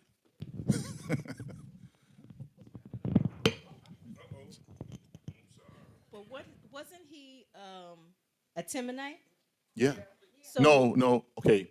He's a Temanite because when we went over this last time we was gathering, that's where he was residing. That's where he was from. Like right now, I'm Tony, an American, Black American, Texan. Well, wasn't But I'm not a Texan. I'm not, that's not who I am. But go ahead. Okay, so but the Temanites came also from Esau because Right. that's one of Esau's It's sons. proof But- that exactly what you're saying. yeah, so he is right. He may not be that Eliphaz, but he is from Esau. Yeah, if you naming people after people, like, if your daddy named Rufus, and then you have a child, and you name him, Joe, and then Joe has some kids. He say, what was my daddy? My daddy's name was what? Rufus. I'm gonna name him Rufus because he was a cool dude, and so it pops up. Okay. I have a namesake in the room. Oh, he's over there. He's named after me. He's not me, but in a lot of ways it seems like he is sometimes. But the point I'm saying is that's something that, so Esau's naming that, and the point I think you maybe want to make with that was what's the relationship between Esau and gold? Right? When you look all throughout history, what's the relationship? Go ahead. Anybody want to just take it? They love it. They love gold, right? Unfortunately, we do too, but for the wrong reasons. For the wrong reasons. Yeah, Katina already went. Yeah, she already went. She was just pointing out. She asked me, was he a Temanite? I was like, absolutely, he's a Temanite. But I mean, we don't see, again, remember, let's not get hung up on this because remember, I told you, who knows when this happened? Does the book tell you exactly when this happened? It's because it doesn't matter. It doesn't matter. The names matter, right? The occurrences, the words they're saying, the things that they're saying, they all have meaning. But if you spend too much time trying to figure out when this was, what do you gain from that? If I told you this hasn't happened yet, that means this is going to happen 5 years from now. Somebody that we know is going to name their child Job and all these things. But we know it's not in the future because the way it's describing what's going on, those things kind of happened in the past. But we don't know how far in the past. So it doesn't matter. I know some people are going to argue with me about it, but let's do that after the lesson.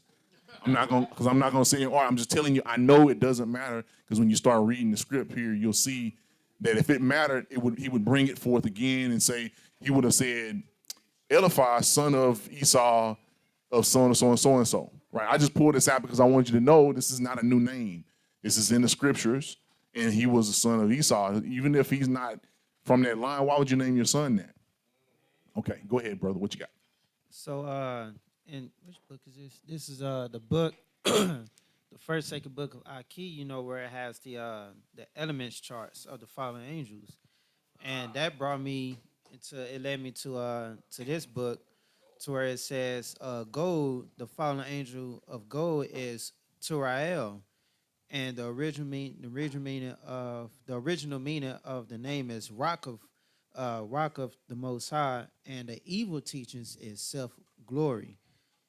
But Oh, I know where you got that from. Yeah, I seen that. It's got the all of the elements, yeah, and like when they're following Yahuwah, this is what it is. When they're not, this is what it is. right. Right. So to RL, it could be very possible that's who he was worshiping. That was the Malakim that he was worshiping. That's very possible. However, this is a friend of Job, according to Job, and you're gonna see he even goes so far at some point calling him his brother. Now, y'all stick with me because this is, like I I don't want you to walk away from this and be able to say, I don't know nothing about Job. I mean, I know he lost everything and then he got everything back. Man, that's a very shallow understanding of a book with 40-something books. I mean, 40-something chapters in it. Like, if that's all you're getting out of that, that's like telling somebody the beginning of a show that lasted for 6 seasons and you say, yeah, they sold dope and then this person died and then they good now. Their son is good. It's like, what happened in between all of that, right? I would want to know what's going on with that, right? So that's why we want to do this. So as we go forward here, I want to read a couple of pieces out of the 4th chapter. I told you we're not going to read it all. So I'm picking up right here. This is chapter 4, starting at verse 12 and 16. You got to catch this. This is proving the stuff that I was just talking about. Listen to what this is Eliphaz talking. This is what he says. Now a word came to me secretly. My ears caught a whisper of it in disquieting visions in the night when deep sleep falls on men. Fear and trembling came over me and made all my bones shudder. Then a spirit glided past my face, and the hair on my body bristled. It stood still, the spirit did, y'all, but I could not discern its appearance. A form loomed before my eyes, and I heard a whispering voice, right? Okay, so far, remember, this is part of what Eliphaz is telling Job after he cursed his day and went through and said, let this, and he kind of called him out. If you're into silver and gold, let them do the cursing too. He was pointing at him. So as part of that, he stepped up to the plate. Eliphaz, I got to say something, right? As he was saying something, he said this. This is what he said there, right? Now, he's telling you what happened. It was kind of weird because if you read before this, it's like he was getting in and like kind of going at him like, innocent people, this don't happen to innocent people. Good things happen to innocent people. That sound good, y'all, right? It does. It does sound good. You would think, man, if you're innocent of things, good things happen to you, right? All the time. Right? But y'all, so what about, many of these, stop. Don't do that. I'm giving you examples in modern day time. All you got to do is hit the internet and look up, our people being killed on the streets, our men, our women being killed. They were not guilty. In fact, only recently was one in the court here was those men convicted of doing some wrongdoing and actually killing that man on the streets. I'm just not saying the names here because of whatever, but you know who I'm talking about. So he was innocent of whatever crime they was stopping him for, but he's dead now. He suffered. Okay. So that's the stuff that Eliphaz was saying about the Most High. He's talking about the Most High to Job, who the Most High knows Job, and Job apparently knows the Most High. But then he slips up and says this stuff here. All right? Let's keep going. So in chapter 4, he's speaking up. In 5, he's saying, this is what he kind of said to him. This is how it's like he's doing the tit for tat here. He says, but trouble has come upon you, and you are weary. It strikes you, and you are dismayed. Didn't we just read the scripture that says the heathens are the ones that are supposed to be dismayed? Those that walk with Yahuwah, they're not supposed to be dismayed by things that happen. But this is what Eliphaz is saying. He's telling Job, you're dismayed because of these things that have fallen upon you. So he also, like I said, says that innocent people prosper. But let's get to that. We're going to see whether or not he was dismayed. We have proof for that. We don't even have to guess at it. We don't even have to insert anything. It's right here in the scriptures. So what's motivating Eliphaz to say these things? So 12, like I said, it's very revealing about who's speaking and who's provoking. How does Eliphaz know some of these things that you're about to see? He's been there for like less than 2 weeks. See what I'm saying? He showed up for I don't know how long it was between them knowing each other, but he shows up, man, everything's burned down, everybody dead. Man, ooh, you got holes in your skin, right? He been there let me tear my stuff up too and sit with you. I'm your buddy, man. Yeah. Sitting there with you, looking over. And then he comes out and says, I cursed this day I was born. And then Eliphaz, but in that he's like saying, yeah, and those that like are in the gold and silver, and he's looking at himself like, calling me out. He calling me out. My name got gold in it. In fact, my God got gold in it. Well, mine, but like his too. See what I'm saying? Mixing it up, right? So what is this ruach that he was seeing that passed across his face that he couldn't make it out? He said it was still in front of him. Imagine, so I don't know how to put this any plainly, right? You're sitting in the bed, you're laying down, and then something passes over you and you go, right? And then it gets still and it's right in front of you, but you don't even know what it is. You're just looking at it and it's just something of form and it's there. But the impact of it being in front of you is it fills you with fear. It makes your bones shudder. It makes the hair on your skin stand up. So just think about that, right? Let's see what it says, though. See, he told you how it came to him. Now it's about to really tell it on itself, right? Because this is what it says in 17. Now, I put in here for people that are looking online, a lot of times I like to use the Berean Study Bible translation because, I just do because I like to use different translations. So this is what he said. So you'll see some King James below and above is the BSB. This is what the Ruach says. Can a mortal be more righteous than Yahuwah, God? Or a man more pure than his maker? If God, I'm gonna say God here because this really I think is what he said, right? Puts no trust in his servants, and he charges his angels with error. How much more those who dwell in houses of clay, whose foundations are in the dust, who can be crushed like a moth? They are smashed to pieces from dawn to dusk, unnoticed. They perish forever. Are not their 10 cords pulled up so that they die without wisdom? Now, when I saw this again, I was like, how did I miss this? This Ruach is asking some questions, and Eliphaz himself is telling Job what this Ruach told him. Let's answer these questions for him, family, okay? Can a mortal be more righteous than Yahuwah? Okay, but watch this. I'm going to fix this. I'm going to ask that same question just with what's there. Can a mortal be more righteous than any other God? Of course. Aha. Or can the man be more pure than his maker? Now, that's going to always be no for us, but for them, right? Okay, so who's saying this? So don't blurt it out yet. You ought to already know. If God puts no trust in his servants, who's his servants? Are you his servant? Choose you this day who you should serve. I chose. So the answer for me is My Elohim, he don't need to trust me. It's about me putting trust in him.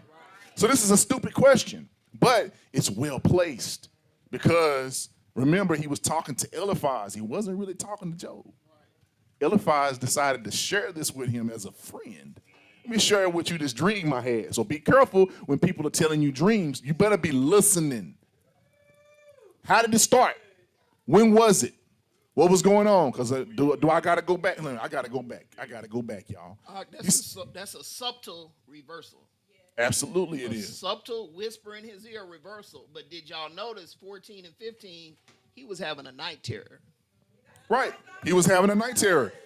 That's what I want you to catch. So listen, when Yahuwah comes to you, even when it's a discomforting dream about something that's coming to pass, read any of the prophets that dreamt to be told what to tell the people. It's a different fear. It takes you back to the power of Yahuwah. It's like, you know what? You are mighty enough to do that. Right? You're just enough to do that. I fear you. This, it says, let me be clear. It says, a word came to him secretly. Secretly. Like, hey man, I probably ought to not be telling you this, but no, we go to the secret place, which is in him. He don't come to us in secret. He's looking to reveal himself all the time. He says, if you ask me, I'll freely give it. How you going to freely give it if it's in secret? Meaning it's here for you. The fact that I'm reading this passage is proof that it's not secret. The Most High is not. He was next. Then you go. Grab that. Go ahead. What you got? So He was next. when Ackley said that he had night terrors, it brought me back when I first learned about this, that about sleep paralysis, because I used to have that a lot long before the truth, and what he experienced is exactly like similar things to what I experienced and during sleep paralysis. So that's what's really going on. It's good, man. But I'm telling you, when I saw this again, because I remember reading past that, and I read it as if this was something that he was saying. You gotta slow down and realize this is not Eliphaz talking. He's sharing you. So I mean, he heard what this thing had to say to him, and he decided to share it with Job in this moment. Then the other thing is, when did he have this vision? Because remember, Job is unable to sleep. He told you that already. So guess what else? This most likely happened during these 7 days. The friends could get some sleep. They didn't have flesh falling off their bones. It was Job that couldn't sleep, which is actually a way of saying he was keeping him up to pay attention to some things. Go ahead. I was gonna say that when the ruachs from Yahuwah, the Malachim, when they come to you and you fall into that fear, they always go ahead and say, "Fear not." That one did not say "fear not," so that's how you also know that it was that had to be Hasatan. Right. Now, go ahead. Yeah, I wanted to finish that. Anytime that because I've had them ever since I came into the truth, not as much as I used to, but when that do happen, I always call out Yahuwah Bahashem Yahushua Mashiach. That's all I could say in my head. I scream in my head, and immediately them spirits flee away. Hallelujah. Because you're resisting them. They're trying to visit. They're going to try to visit you. He already said in, was it 1 and 2? He said, where you been? To and from, in and out of the earth. Right? And I just want to be clear, there's some verbiage here that also gives it away. Maybe I'm going a little earlier, and that's fine. I don't really care. I'm just going to share it as he's giving it to me. Notice he's using words like dust. Yes, sir. Whose curse given out the garden was to Hasatan? So he know about that dust, don't he? Okay. If I'm inferring here, you let me know, but I'm reading what I'm reading, and this dumb Eliphaz was dumb or quote enough, smart enough to share his dream with him, thinking that these questions were aimed at him. Okay, keep that in mind. It came to him and it was secret, and he made it not secret. All right, let's keep going. So I asked these questions already. We know it was night when this all happened. Was it before or after his calamities? Meaning this vision, we really don't know. But the fact that things that he's asking are too direct at the issues that Job has gone through, and already making assumptions about the condition of his heart and whether or not he's trusting Yahuwah or not. Then in verse 17 and 18, this is how we're going to kind of go through. We're going to hit the highlights, right? Who can speak about the mortals and angels in this manner? Is this something that Eliphaz is qualified and has the authority to talk about mortals and angels? Okay, this has to be someone that's in them circles already. Job is still being accused by the accuser through a host. Through a willing host. Whether he knew it or not, but that's just what it is, right?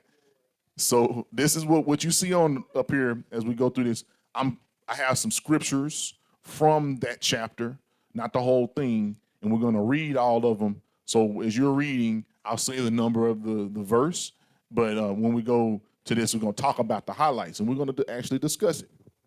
So in chapter 5 of Job, in verse 1, he says, "Call now, if there be any that will answer you, into which of the Kodashim," which is Kodashim means what? The holy ones, set apart ones, "will you turn?"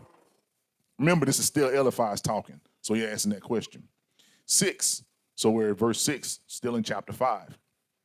"Although affliction comes not forth of the dust, neither does trouble spring out of the ground.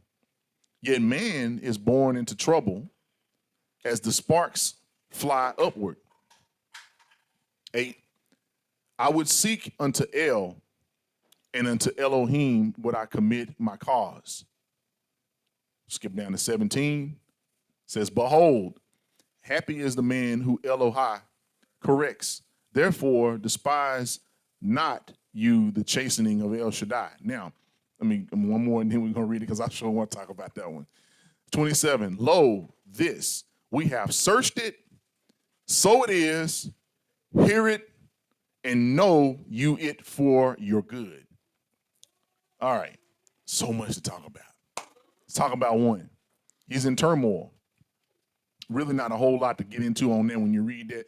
But what I did notice is how he's asking him and telling him, this is Eliphaz talking to him, or is it? Right? He quoted the Spirit in the previous chapter. And when I told you continuity, the quotes aren't around it in the translation, but just because I'm done telling you about it doesn't mean there wasn't more that I got out of that dream or night terror, and I'm just now kind of continuing to share my feelings on that.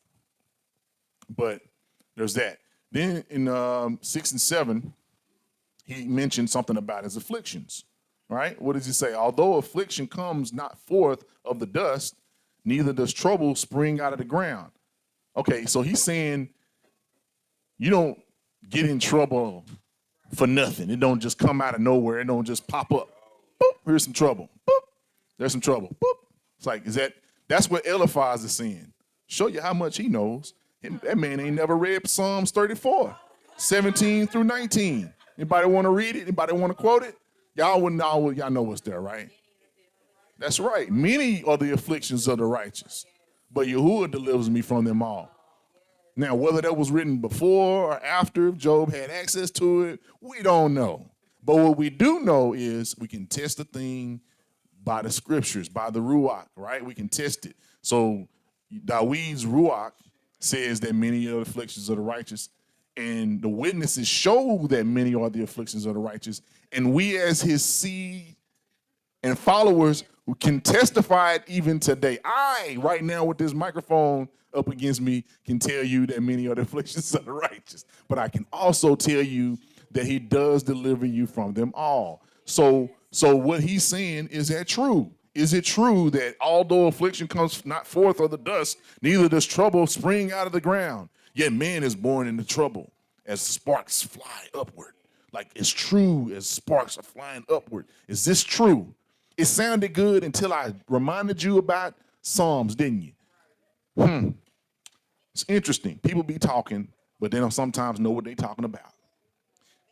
Verse 8, Eliphaz does not know Yahuwah's name. He only knows it by title. When you look in your passage there, what does he call him? He said, I will go to El, and unto El would I commit my cause. Meaning, if I was you, I would go to him and talk to him.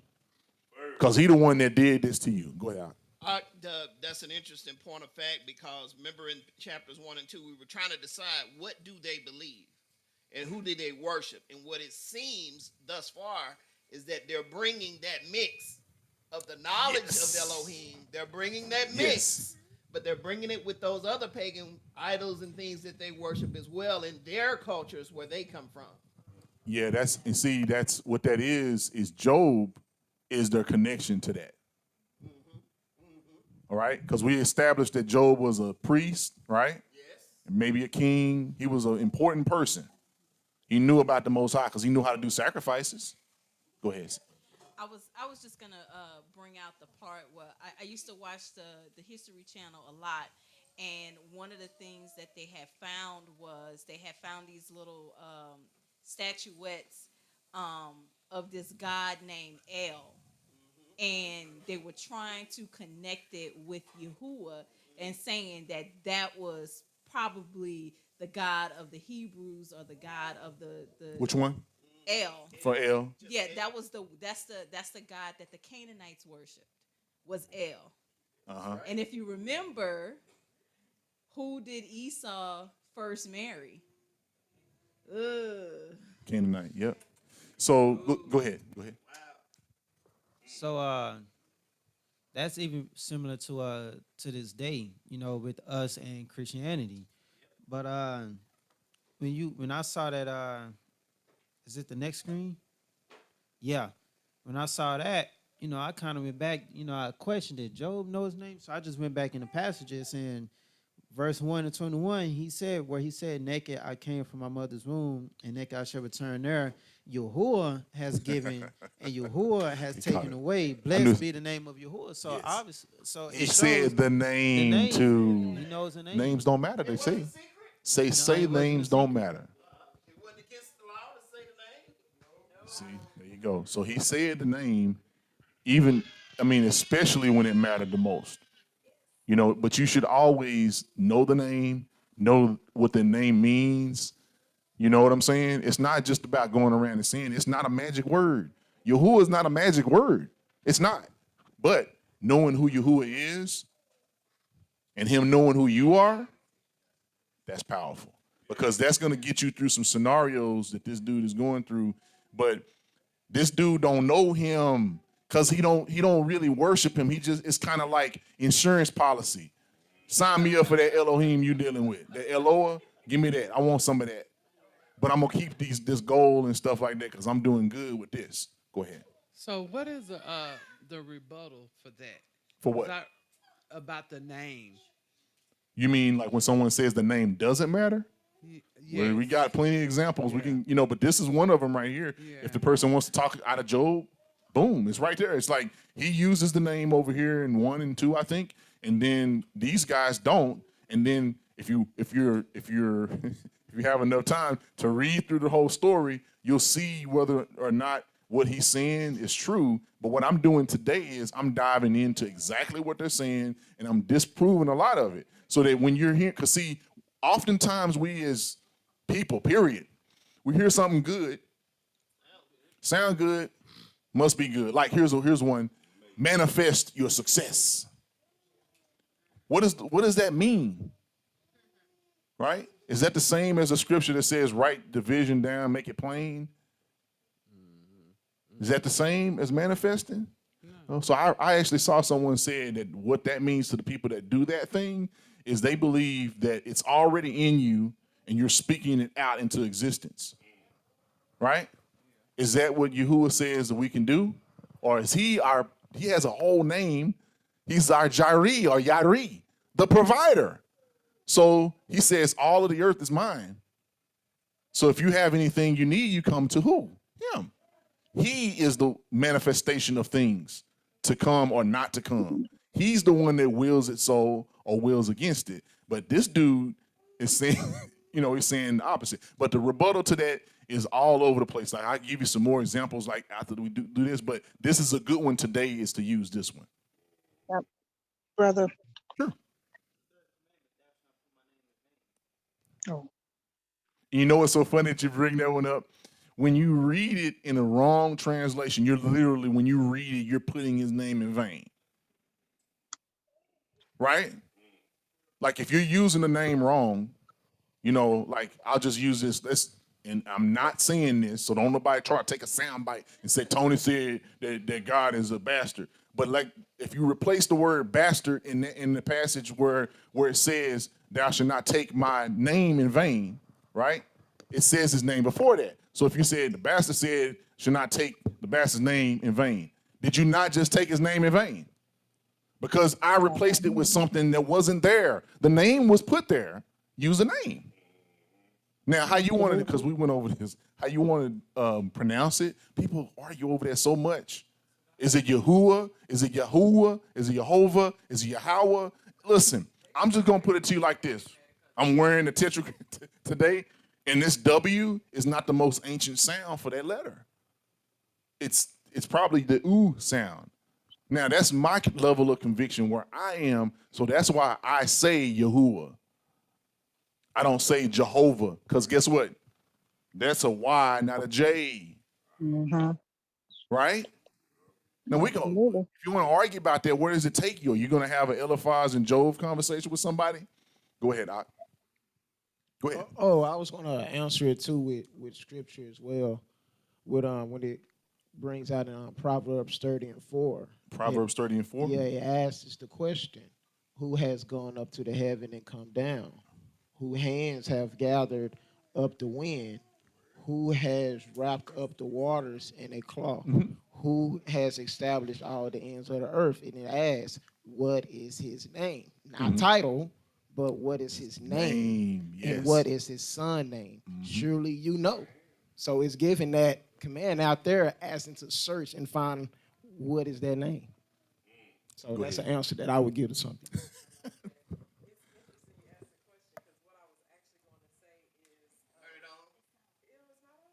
Flip it up. Click. So I just said it's interesting she asked a question because I wasn't really going to answer it. I was going to say it just came to me that when you're in Christianity, what do they always say? There's no other name under the heavens by which man can be saved. And then they give you this name, Jesus, right? But it's like it's spiritually lazy, which we probably will all attest that we've been at one point, right? Because once we've been awakened, it wasn't very hard to discover his name. And I understand that the different translations are out there, but the one thing they didn't take out to me was Psalms 89:4, I believe, where it says his name is, they say Jah, but it's Yah. So it is there. And if he has a name, it's important. And I keep common sense. Yeah. Your mama named you Tony. That's right. I call you Tony. But it's people I'm not that calling you want to call me Lee. Lil Tony and Anthony. I was like, But that you ain't my still name. Tony. Right, but here's the problem with that. It's like when someone calls me Lil Anthony, because my dad's name's Anthony, right? I kind of look and go like, you don't really know me, because if you knew me, you wouldn't call me that. You catching what I'm saying, sis? I'm literally, if I, a mortal, a man, nothing, right, have a problem answering to some halfway close to my name, like I'm gonna probably, depending on my mood, I'm probably gonna correct him. It's like I don't go by Lil Anthony. I'm 48 years old. Please call me by my name. I'm Tony. And I know I'm gonna get another name eventually, but right now that's the name my mother gave me, and that's the one that I identify with right now. And so, why do we go and treat the thing that we can't be greater than, the thing that created us, the being that is ever existing?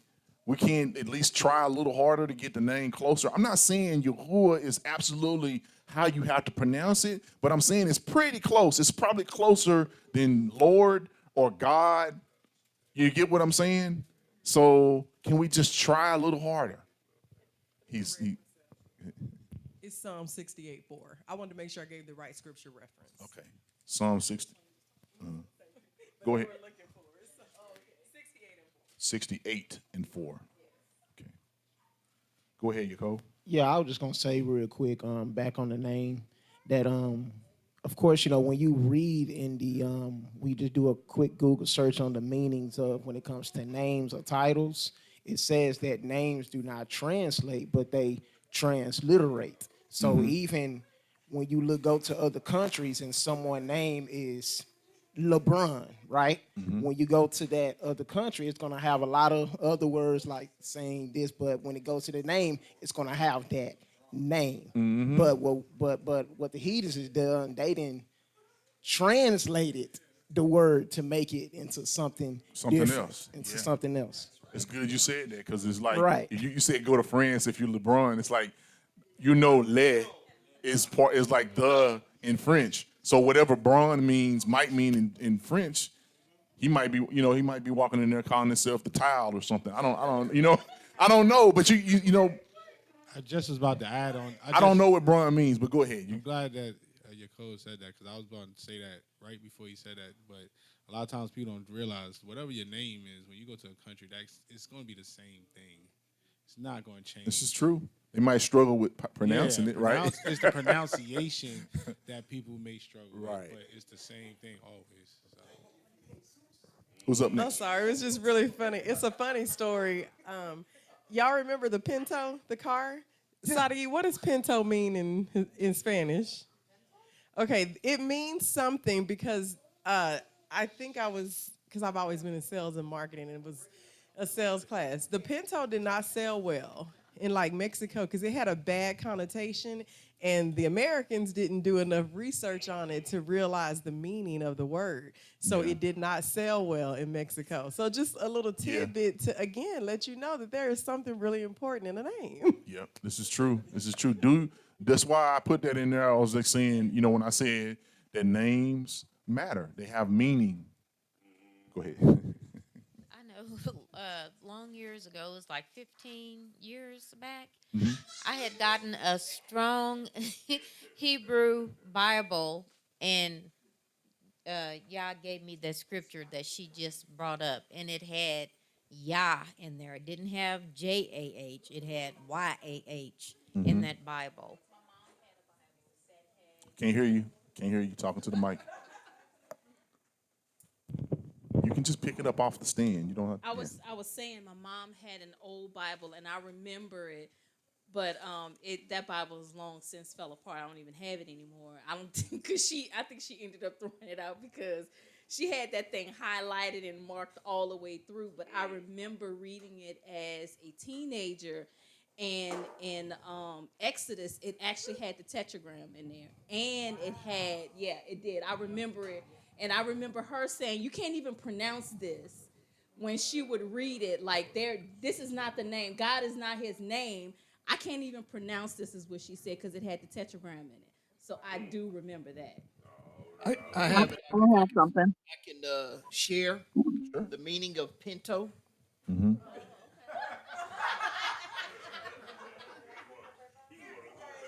So if you're just joining, we're about to give you the meaning of pinto. As an adjective, it means marked with spots of white and other colors, modded or mottled, spotted. A pinto horse. Wow. Caballo pinto.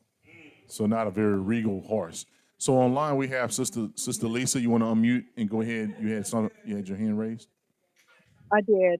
Actually, I had put in the chat a while back indicating that you mentioned that knowing the name and him knowing you is important. And I indicated that, yeah, it is important because we don't want to be rejected later. But then also, too, I wanted to point out that a lot of the slaves, their names on that was on the manifest had the name of Yah in their names. That's right. That's right. So when the name matters, it matters all the time to the person calling the name and the person who's named that. So none Right. of those Spanish slaves were named Jesus. No. You know, and like I said, this conversation can go like a lot of ways. You know, we could talk about, you know, do we call him I am that I am? Because people do that too. Is that a title or is that a name? Not here to do that today, but I think you should go and look that up when it's talking. I'm talking about. I think that's in Exodus. We're talking about what was said in the bush, from the burning bush to Moshe, that kind of thing. So like, people call him by that name, but it's actually a title. So go and look at, and if you read the rest of that scripture, he actually gives him the name right after that. People just all it requires is you to just keep reading. Just keep reading, keep going. I had one more thing along with that, and then I guess we can move on. But the name, they want to keep the name JC, but they don't. But they want the Hebrew accolades. Oh, they want So the, you change that to that, but you want to keep it. Somebody in the streets used to say they want the juice, but they don't want the squeeze. Yeah. So you know you're Hebrew, but you don't want the Hebrew name. Yeah. They just want that juice. They don't want the squeeze. Because that means you got to do some chewing and pressing and stuff like that. So, so real quick, 17, he mentioned some things that sounded good. Almost sound like a proverb when you read it, right? He says, behold, happy is the man whom Eloah corrects. Therefore, despise not you the chastening of El Shaddai. Almost sounds like Psalms 51 somewhere in there, right? You shall not despise. The difference here, though, is he says, behold, happy is the man whom Elohai corrects. That's not what my script says. My script says that is that one you love, he loves those that he chases and chases those that he loves, right? He doesn't say you're going to be happy after like, anybody in here ever get a whooping from their mama or daddy? Huh? And you was happy with it, right? No. But as you grew up and they showed, like, let's say maybe I was playing with fire, playing with matches or something like that, right? And then I got a whooping for that. We didn't burn the house down. Well, actually, there's a story I'll share with y'all later. I didn't burn the house down. Yeah, I used to really love fire, you know. And that's probably why I like grilling. But anyway, it's not about me today, okay? But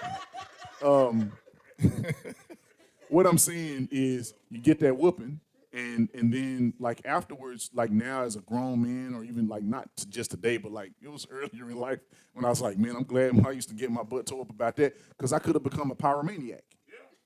Right? You know what I'm saying? And I could have been going around, I could be in jail for that. I could have killed myself. I could have blew up some people I love. That kind of stuff like that, right? So in other words, now I love that I got that spank, that whooping. I didn't love it when it was happening. And I surely wasn't happy about it. But so Eliphaz don't know what he's talking about. Can we agree on that one? Right? All right, then in 27, I found, I don't know, when you read this, if you can kind of take the Shakespearean aspect out of it and just catch it for what he's saying. This is the final words he says on his first response. He says, lo, this, we have searched it, so it is. Hear it, and you know that it's for your good. In other words, he's saying, we done looked into this. It's good. You need to listen because it's for your own good. You know, anybody know anybody like that? You know, a friend that's always telling you, man, listen, I done been through that. Trust me. This is what you need to do. And have you ever trusted them, and then you look back and say, why did I do that? Why was I listening to this person? You know what I'm saying? Oh, he said, but, you know, I mean, you get what I'm saying, right? Like, it's like people go and listen to the person that like, I'm in a successful marriage now. I was part of a failed one. So if you come to me for marital advice or counsel, that's up to you whether you think that's good. But my point being, okay, right? What's the background of Eliphaz? And it's something I had to bring out here. This dummy said we. So if we sitting down, let's just say it's just me and you, y'all, whoever's online, just me and you, and we sitting down and we talking, and then you like, yeah, I can't help it. When I see him, I do this. And I'm like, and I tell you like something, and I give you some good counsel. And then at the end of it, I say, you know, we looked into that, and this is the right thing to do. You need to trust us, and this is what you would probably go like, who else was you talking to about this? I thought this was just me and you talking about something, and I came to you. So this fool said we. I looked into it. It is plural. It is we. So like, I had this thing. I'm like, who is he speaking for? Who is he speaking for? Who do you think he's speaking for, y'all, family? Who do you think he's speaking for? Him and that following that spirit, yep. Or it could be him and the friends. Like they had time to talk about it, right? I guess. Slide over there and be like, hey man, whatever he did, it must have been pretty bad. I mean, this dude lost everything, right? And so then I literally feel like Eliphaz has got to be the most simple person in that group, the first person speaking. And he done already told too much. He done said too much. He done really said too much. Yeah, exactly. So let's move on. I want to try to get all the way to 7 because this you got to get through this whole conversation. So same thing. Oh, somebody, go ahead. I'm sorry, you brother, go ahead. It's real quick. It's just last Shabbat, me and the Shai, we was actually going over this right here, and she brought out something. She was like, I'm hearing what he's saying. And then she was like, who do he think he is? Like, what qualifies him Yes. to say all of this?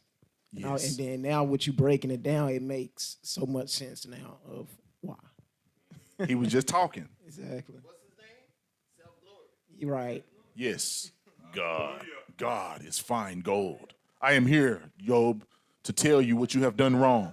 That's kind of like what he was doing. By the way, I had a really weird dream the other night. I couldn't move, and it was really bad. And it said, this is what it told me, blah, blah, blah, blah, blah, blah, you know, just, as they say, diarrhea of the mouth. Just blah, blah, blah, blah, blah, man. And then, man, it was scaring me, man. My arms, was, man, I was all, woo. And then he said this, and then, like, Job was sitting there going, probably shaking his head like, why are you here? You see what I'm going through? Why are you talking? In fact, I'm getting ahead of myself. But this is so good. This is real, real, real, real, so real. So again, I'm gonna read parts of 6, and these are highlights. So 6 and 4 says, "For the arrows of El Shaddai are within me. The arrows of El Shaddai are within me. The poison whereof drinks up my ruach. The terrors of Eloi do set themselves in array against me." Let's skip over I'm sorry, am I going too fast? Y'all find it? 6 and 4, now we're hitting 6 and 8, okay? Oh, that I might have my request, and that Eloah would grant me the thing that I long for. So what is he longing for? This is Job, by the way. Eliphaz done talking because he said, this is what we know and this is what we done. That's what you're going. It's going good. It's good for you. Now listen, that's it. Done. Drop the mic. Job picked the mic back up. He had more to say. So he said 8, which he said that he would grant the thing that I long for. Okay, 13, we're going to drop down to 13, 14, and 15. We're going to read that. "Is not my help in me, and the wisdom driven quite from me?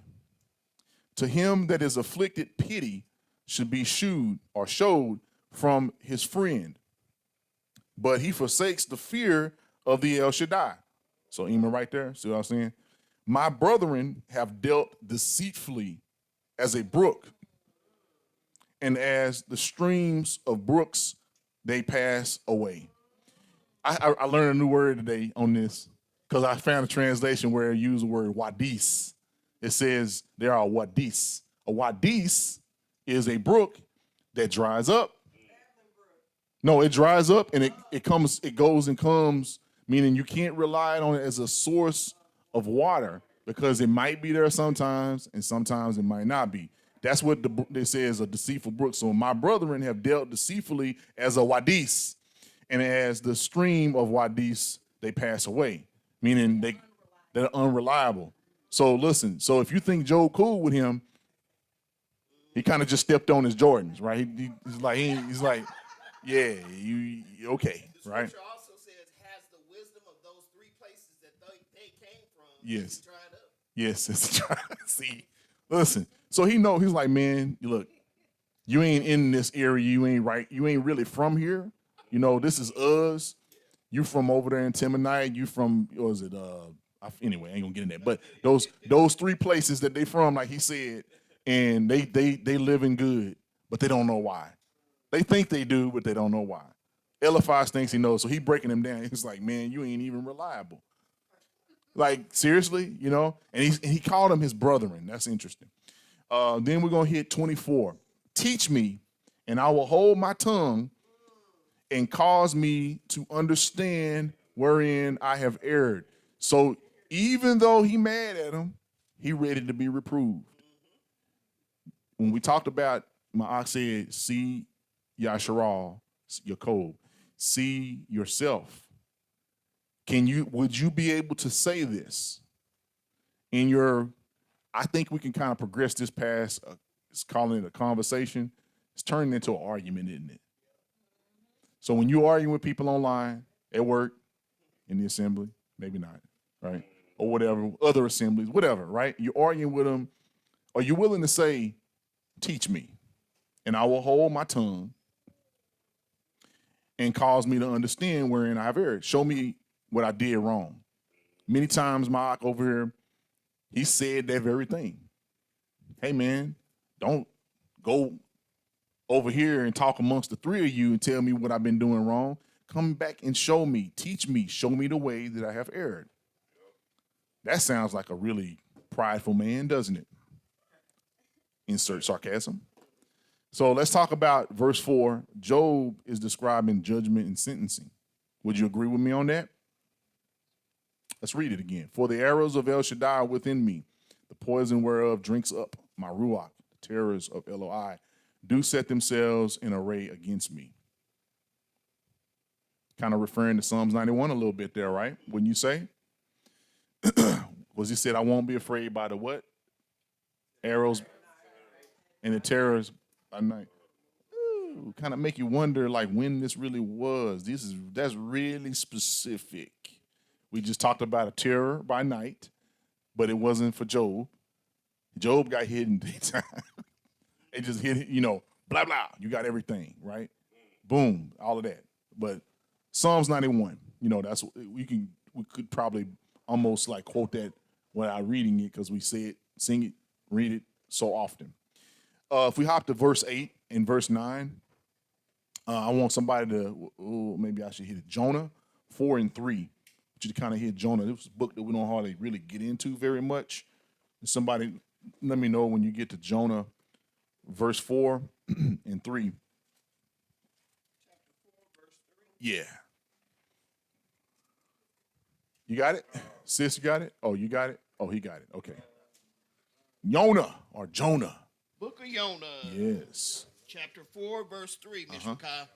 Therefore now, O Yahuwah, take, I beseech you, my life from me, for it is better for me to die than to live. Woo, wait a minute. So you mean Paul wasn't the first one to talk to the people in Philippi and say, hey, y'all, I'm talking about Philippians, right? That we talked about I think it was 1:21 through 24, where he was saying, for me, to live is Mashiach, to die is gain. I don't know which one I want more, right? But this prophet got ate up, swallowed by a whale, comes out, and he's literally saying, therefore now, Yahuwah, take, I beseech, I'm begging you, my life from me. For it is better for me to die than to live. Is he whining? Did we think that Jonah was whining in this? Because this is chapter 4, by the way, of that book. So if you know the little bit of that story about what happened to him, when was this? Was this like he had already? He wasn't getting ready to go into the. I don't think he was getting ready to go into the mouth of the whale at this point. This was after that. Khan Yasharal, he's travailing, and did Hamashiach not do the same thing? Come on, all right. So again, when you read this verse 8 and 9, which we'll go back and read it again, right? Or 8, and you can read 9 too. But oh, that I might have my request, and that Eloi would grant me the thing that I long for. Right? It seems a little weird to want that. But wouldn't you see, it's hard to say. What's your Job situation? Some of us, we could have cancer and have sores all over our body, and we would not long for death. We'd be like, I'm gonna keep on fighting. Some of us in this room would be like, it would be better for me to die, because we understand that, right? But the beautiful thing about it is Yahuwah knows who can handle the death, right? Meaning that's what they need, meaning they can't handle the sores on their body. They can't handle losing their children and their homes and all of that. Where for some of us, that would be so destructive that it would be like, I think what scripture I had it written down. It's on a previous slide where we were talking about being discomforted, being discomfited by when things come, the signs, the things that are taken from you.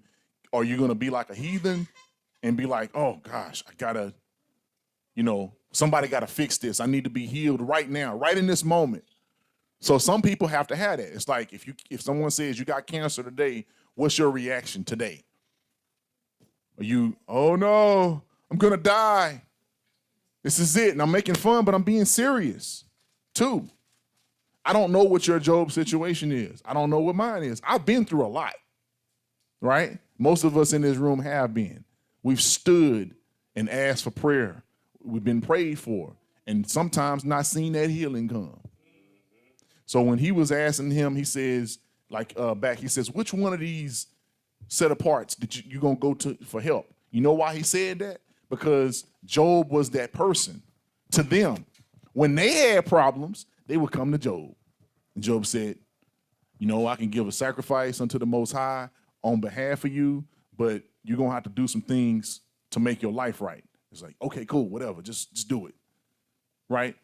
And like we said, we are the gems everywhere we go. The blessing that we bring as a people to wherever we are, captivity, exile, doesn't matter. When we're there, we're that blessing, right? We're the Jobs everywhere we go. Go ahead. I don't know if any of y'all have ever been in this situation, but I know I have, where maybe someone was telling you some things that they were going through, and to you it seems kind of minimal in what you're going through, and most people may look at it and see, well, what you're going through is far worse than what that person is going through. Mm-hmm. But to that individual, that could be the worst thing for them. Mm-hmm. If even if they had to go through what you have even gone through, they may not been able to bear that. Right. You see, and so y'all started dealing with me concerning that. Is some people are made for certain sufferings that other people are not made for. Right. Exactly. And so, but we're still not to minimize what someone else is going through. Right. Like, so we're talking about Job right now, but it could be Paul, or as I call him Shaul. When you're dealing with him, he was willing to get stoned because he stoned people before. Mm-hmm. If you ain't never, I know, that's what I said. He stoned Stephen, or he was there. I think he was throwing the rocks. He instigated it. My point is he's seen plenty of stonings, so he didn't seen people die and probably seen some people live through it. So he was like, you know what? I'll go out there. I forget when we was staying. Actually, it was one of them cities he went in. He was going to go on the stage and let them know, listen, this is a false Elohim. He was like, dude, don't go out there. Them people gonna kill you. They had to snatch him off the stage because he wasn't afraid to die. And then he comes out and says what he says in Philippians. This is letting you know the character of a man. There's a lot of similarities when it comes to these are the people from your bloodline. That's the reason why that's why we survive slavery. That's why we survive police killings. That's why we survive putting drugs into our community to try to destroy the homes. That's why we survive these things, because this stuff is you can call him your uncle or great granddaddy, whatever you want to call him. But Job is probably part of your bloodline, and that's in you, right? That's in you. And also, it makes me think about those that jumped off the boat when they had a chance to drown to death. And people say, that's suicide. That's wrong. It's like, listen, but Job wasn't asking for these things to be unraveled, for these to be undone. That wasn't his desire. So when I'm reading here in 8, he's talking about a calf. He just wants a steak. That's the thing that he longs the most for. Of course not. Speaking to Eliphaz and his cohorts here. Write this down, family. Jude chapter 1, verse 10. Starting at verse 10. Jude chapter 1, verse 10. This is the Ruach they are. But these speak evil of those things which they know not. But what they know naturally, as brute beasts, in those things they corrupt themselves. Woe unto them, for they have gone in the way of Cain, and ran greedily after the error of Balaam for reward, and perished in the gainsaying of Korah.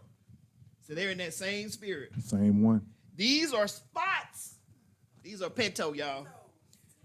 These are spots in your feast of love when they feast with you. Aren't they with him? They travailing with him, ain't they? Yep. They was partying with him, and now they say they grieving with him. Feeding themselves without fear. See, they feeding on his downfall.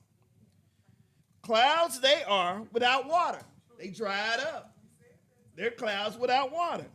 Carried about of wind. That's some spirits that's talking to them. Trees whose fruits withers, without fruit, twice dead. Plucked up by the roots. Raging waves of the sea, because they from other countries. Foaming out their own shame. See, they using what they consider his downfall to justify why they doing so good. Wandering stars, to whom is reserved the blackness of the darkness forever. Wow. So y'all, listen, these are bearing witness to what he went through and how he went through it. And as I just wanted to finish up this point, if you read 9, I probably should just put it in the slide. I didn't. But he actually says, even that it would please Elohim to destroy me, that he would let loose his hand and cut me off. And then he keeps saying, he says, then should I yet have comfort. Yea, I would harden myself in sorrow.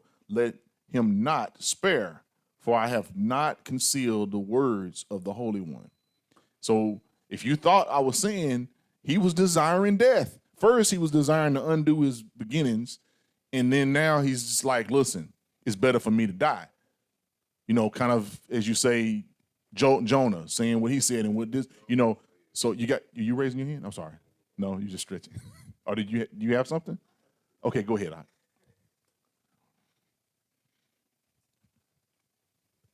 I'm glad we bring this out because when I was reading that too, I was kind of questioning what he was going through, and I was kind of having a mindset of,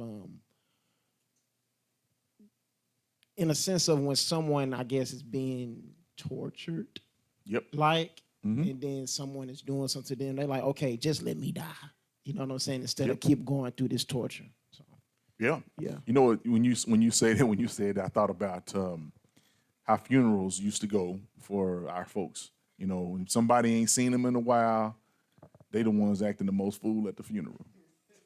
Right? They're the one running up there and saying, oh, no, take me. Oh, Lord, take me instead. And it's like, okay, listen. You saying what Job is saying? Because he will. He has the power of resurrection. Is that really what you want? So go ahead, sis. Yeah, I was just going to say, so I know it says he's a perfect man. He was upright and everything, right? But we are human.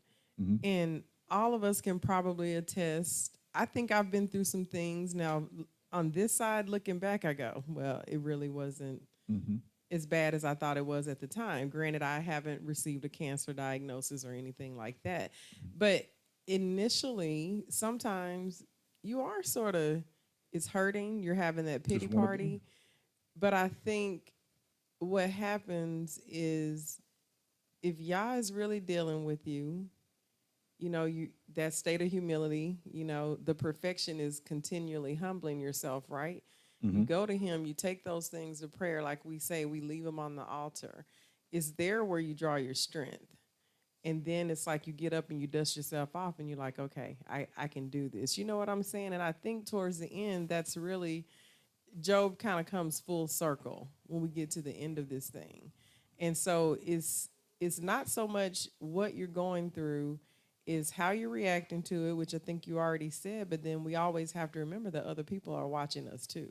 So they're watching how we're going through things. That's right. And most of the time, I would venture to say, definitely we're getting some lessons and we're learning some things, receiving some correction, all of those things. But a lot of times it's for someone else to see, or maybe you get to use that thing later. Oh, You know, absolutely. there's things I've done in Yes. my past where I've been able to identify with someone and bring forth, you know, how I dealt with that. Or hey, you Right. don't want to go down this path. You don't want to make this choice that I made. So, I mean, it's a lot of meat on the bone, but Oh yeah, this is so. Yeah, the it's whole good. point, y'all, was we're not. Notice we're not reading the whole book, the whole chapters, the whole, all of the verses. We're gonna at least I'm. That's the way I'm. I think I don't know because there's a lot of chapters to go through, and you can find a lot if you go and literally take it in verbatim, and bring that out if you want. But these were some points that I wanted to bring forth for you to see it as Yahuwah was showing it to me in this way, right? Go ahead. I see you. You got the mic again? No? Okay. Huh? You kind of do? Well, don't quench your ruach, bro. Eat. Let's go. Well, we're going over the suffering and things that Job is bringing up because he's feeling it right now. So it's keeping in mind also when Yahusha was on the stack. And what he said was, I guess in that moment he was feeling whatever he was feeling. He cried out to Yahuwah. And at the moment he was like, Yahuwah, why have you forsaken me? And it's like he felt that longing that Yahuwah has left him at that Right. moment. And that would be, I don't know where me and will be when we, like, who's doing what chapters and stuff. But when we get through this whole book, somewhere in there, I'm going to show you there's certainly that moment that you just described. Because if you think him asking for death is bad, wait till we get a little bit later in the book. Like, I think it's in the 30s, in the late mid 30s, chapters, and you'll be like, "What he said? What? Wow! Like, for real?" And you look at how Yahuwah deal with him, and you'll see that you are allowed the frailty of a being, right? But what it's about is about, like, people always say, Yahuwah knows what's in my heart. He know my heart. He sure does. He sure does. Now, do you not think that goes for Job? I really feel like as I read this that this is about us understanding what he was going through and how he went through it as a human being, frail in certain ways, but also much of a backbone. This brother had some backbone because he didn't just sit there and go. He did what he needed to do for them 7 days, and then when he emerged, still got the boils. He's gonna describe that here in a minute, but like, he's still going through these things, and he still has the wherewithal to be like, this dude just said he had a night terror and was talking to a demon. And he gonna tell me about it. So, like, when you see how he responds to this, you're gonna fall more in, if you haven't already, you're gonna fall more in love with Job, the character, the man. And you're gonna be like, I mean, it's some powerful stuff. So let me hit these last 2 or 3 slides I got, and then we'll be done. We can, so we're almost there, I promise. Hang in there. So we're at 13. I want to talk about 13. What does he say in 13, y'all? In 13, he says, is not my help in me, and is wisdom driven quite from me? To him that is afflicted, pity should be showed from his friend. He's saying, like, man, listen, y'all supposed to be nice to me. I'm going through something. Y'all said y'all came here to comfort me, but yet you're not doing that, right? And so some stuff just came out, like he already know they ain't there to help him. So I won't read these, but I think we should go back and read them. I have them on the slide. 2 Chronicles 14 and 11. And then, somebody might want to, well, I'll go ahead and read it.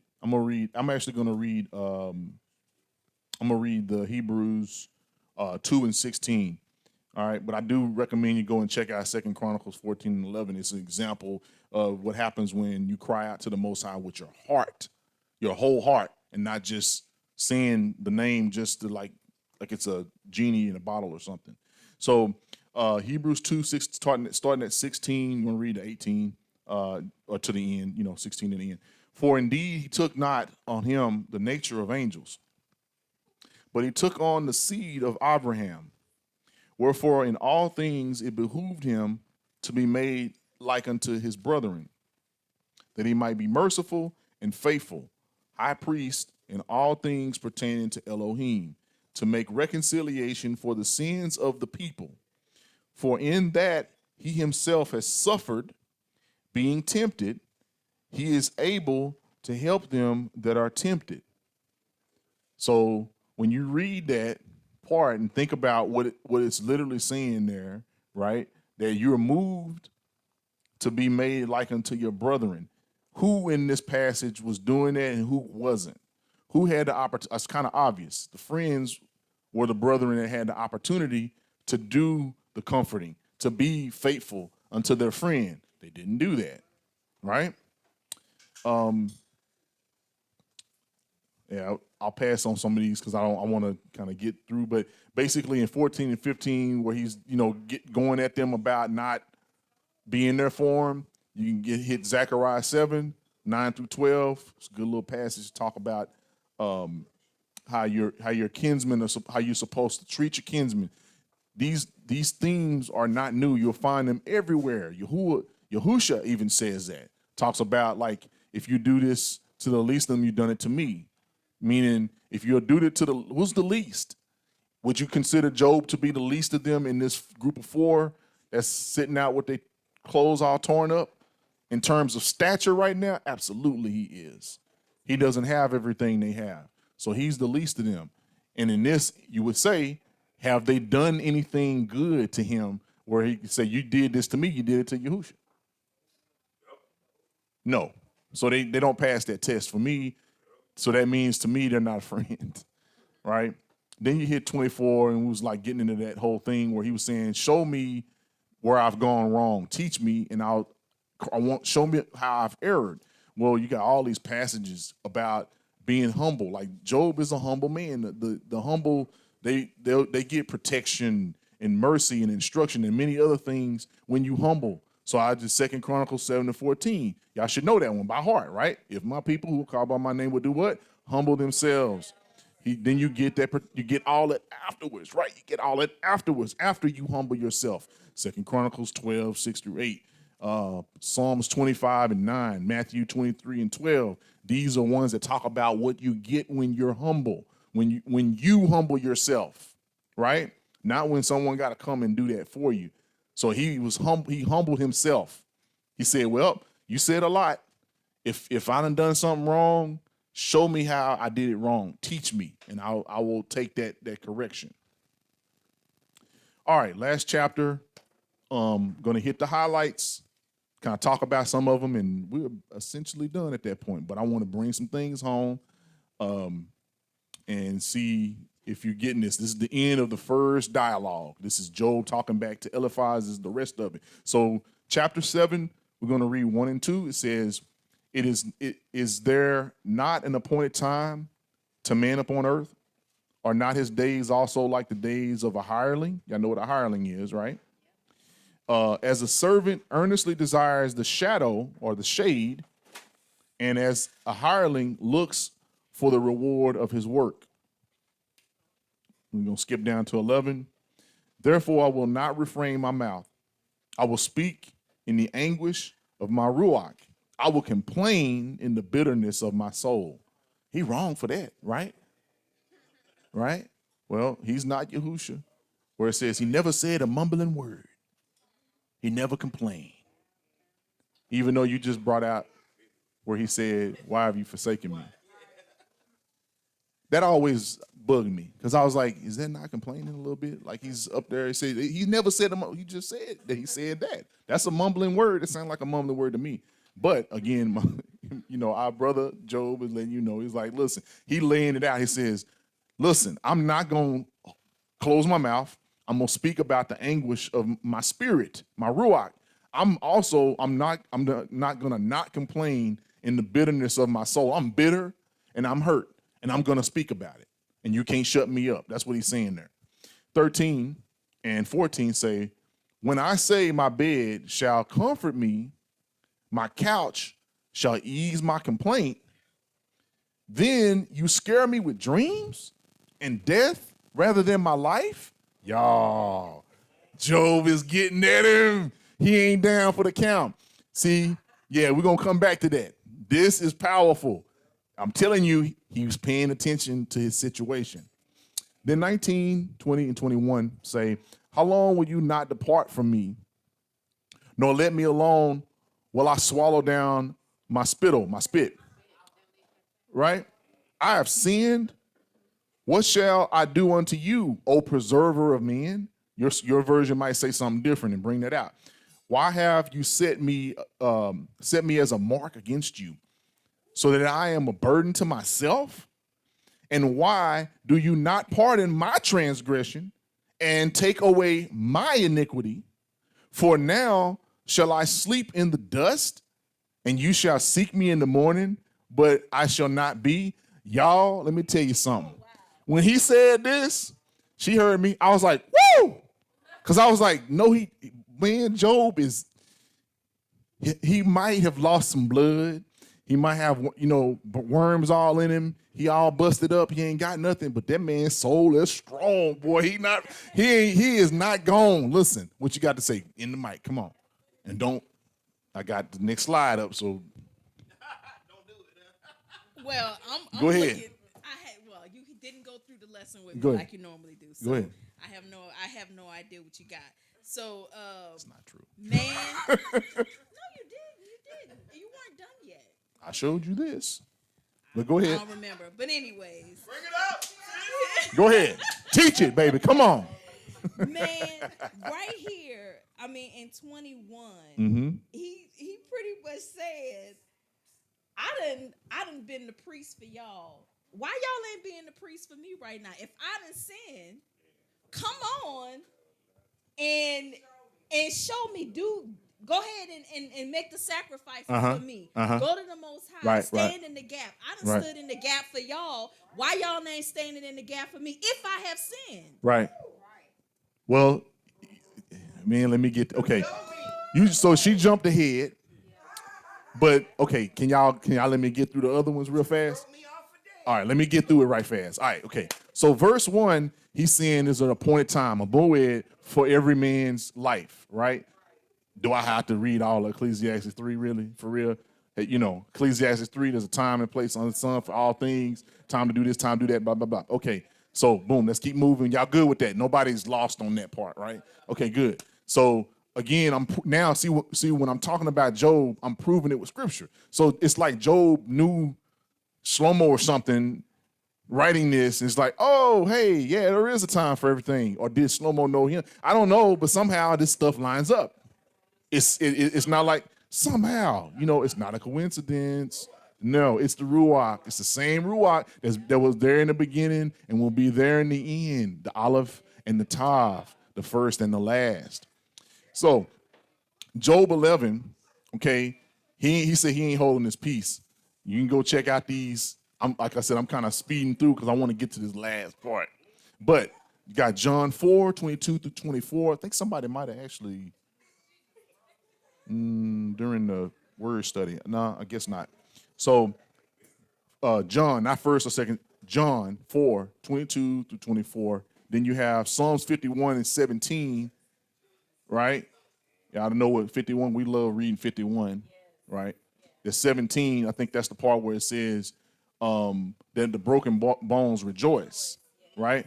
Meaning what he's saying is, I ain't gonna be quiet. So can you rejoice and be quiet at the same time? Can anybody do that? If you can, show me today. I need to learn that skill because there's times when I'm at work and I want to rejoice in silence, but I can't. I had to go find somewhere and let it out, right? Okay, so if it's rejoicing, then our brother was saying, I'm not gonna be quiet. I'm gonna tell you how I'm feeling. Worship him in spirit and in truth. Worship him in spirit and in truth. Well, the truth is he got sores all on his body. The truth is he lost all of his children, all his money, all this, all that. And now he's being accosted by a friend, right? That really don't serve the same Elohim, but he there. Okay? So that would be the truth, wouldn't it? If you bitter, don't pretend to be sweet. Be bitter. If you hurting, don't pretend like, like getting up. If your back hurt, don't get up. Us older folks, we get up when our back hurting, we just, we let you know it's hurting. We ain't gonna get up and be like, hey, all right, hey, yeah. No, we don't do that. No one does that. Who does it? No one. So Job's not gonna do it either. He's not gonna be the first man in history to pretend. He's like, I'm gonna be the real with you. This hurt.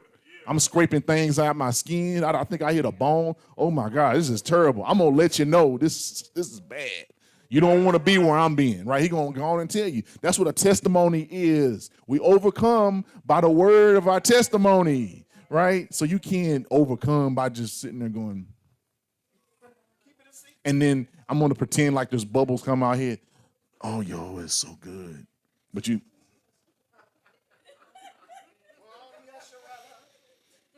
I'm so thankful he healed me. My ankles were hurting last week and they feel good. But you're not saying it, you're just thinking that. That ain't no good. That ain't doing nobody no good, including yourself. And Yahuwah says, worship me in spirit and in truth. Okay. Then I got Isaiah 29:13. We're not going to read that right now. Go back, read this, please. Verses 13 and 14 of that. This is what I want to share. This one in the last two pieces right here. Y'all remember what Eliphaz did and said when he was talking and said, hey, man, I had a dream and this happened, this happened. What do you think Job is talking about when he says this? When I say my bed shall comfort me and my couch shall ease my complaint, then you scare me with dreams and death rather than my life?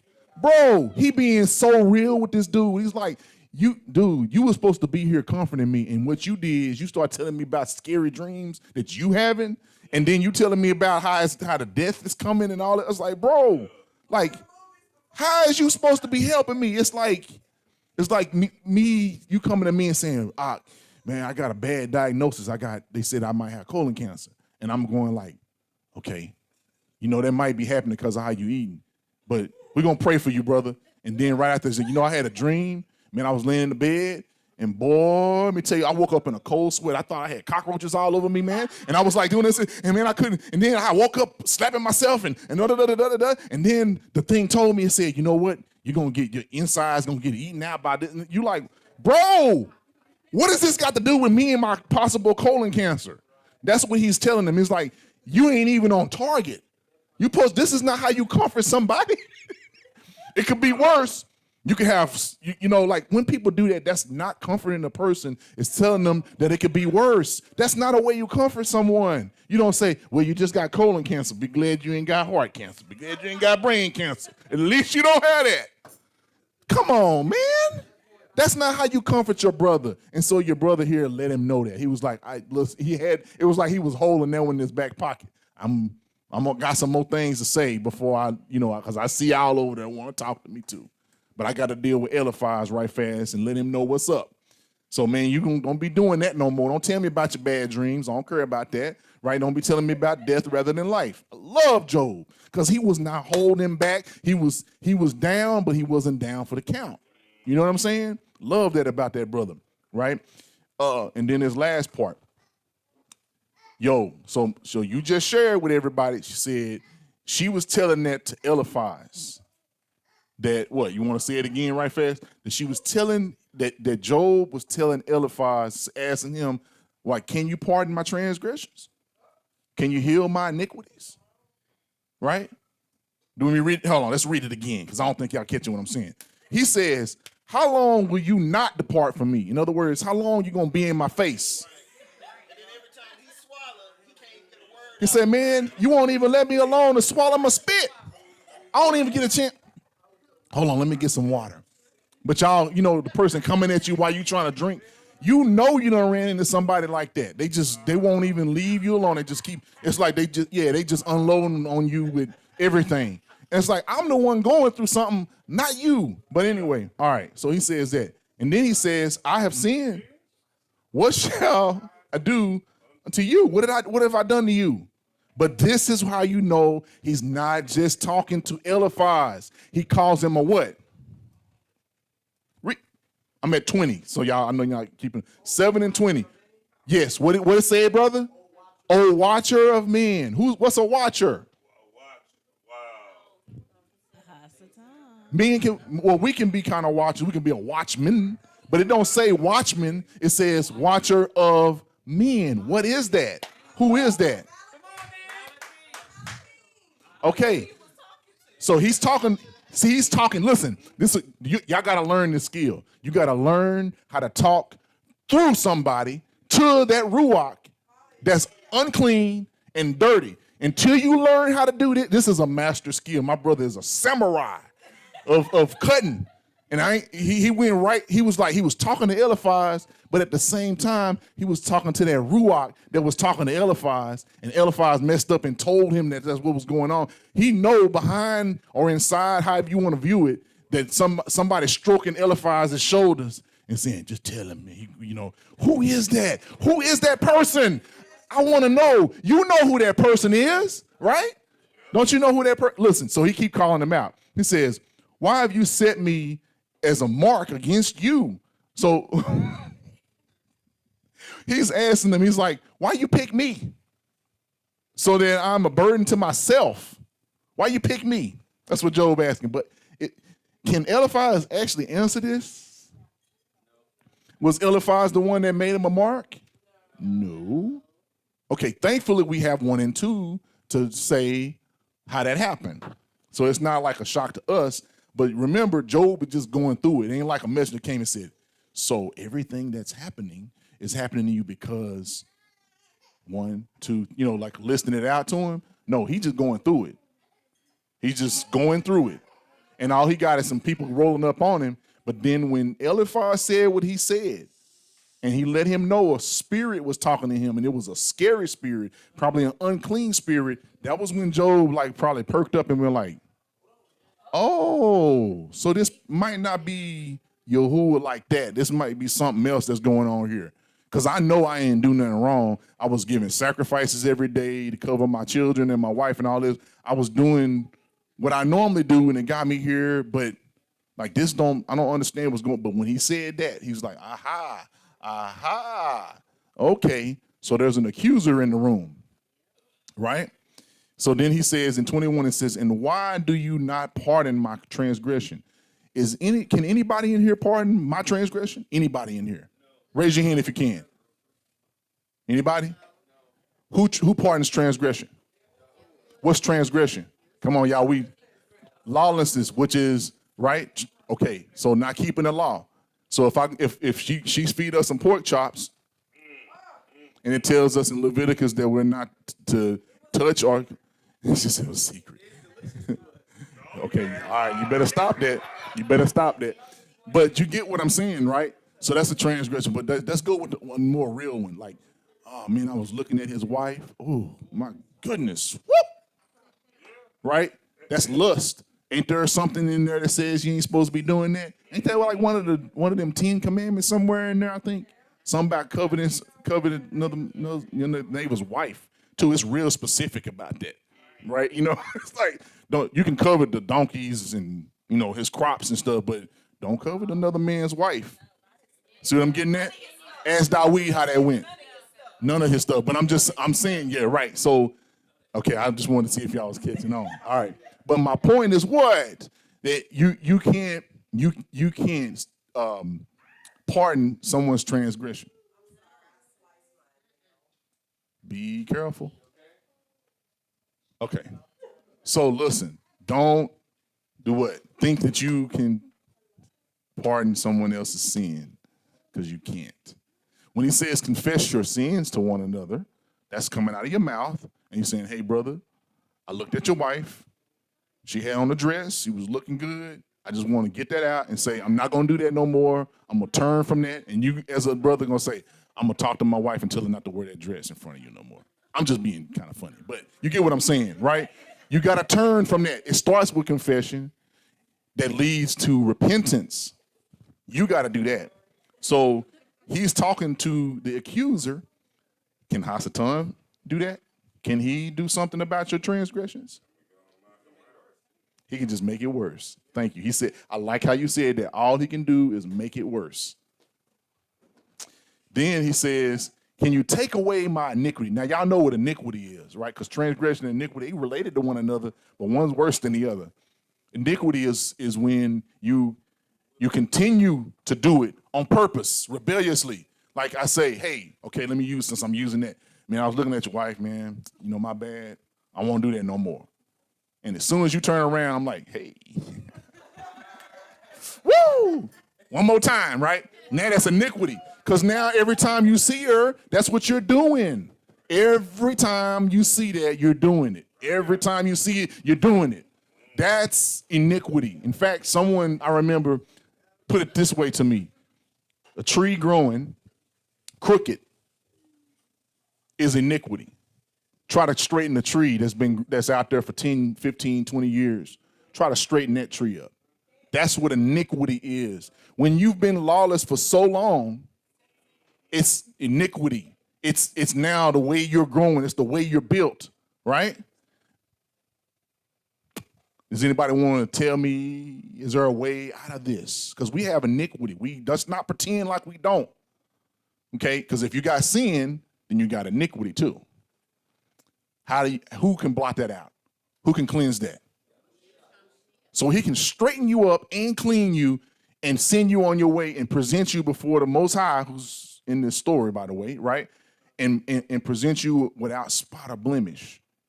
But Job, is coming for Eliphaz and the thing behind him saying, I'm going to read it again. And why do you not pardon my transgression? Sarcasm. And take away my iniquity. Even more sarcasm. For now shall I sleep in the dust, and you shall seek me in the morning, but I shall not be. In other words, somebody going to take me away. I'm not going to be here forever. I have an expiration date. He started this out at 1, telling you, reminding you, saying like, does man not have an appointed time? See, Job knows we're not here forever, and he's good with that. And that's going to drive him through the rest of some of the story that we're talking about. Grab a mic. You got a mic? If you want, yeah. Yes, sir. About at the end now, so we're good.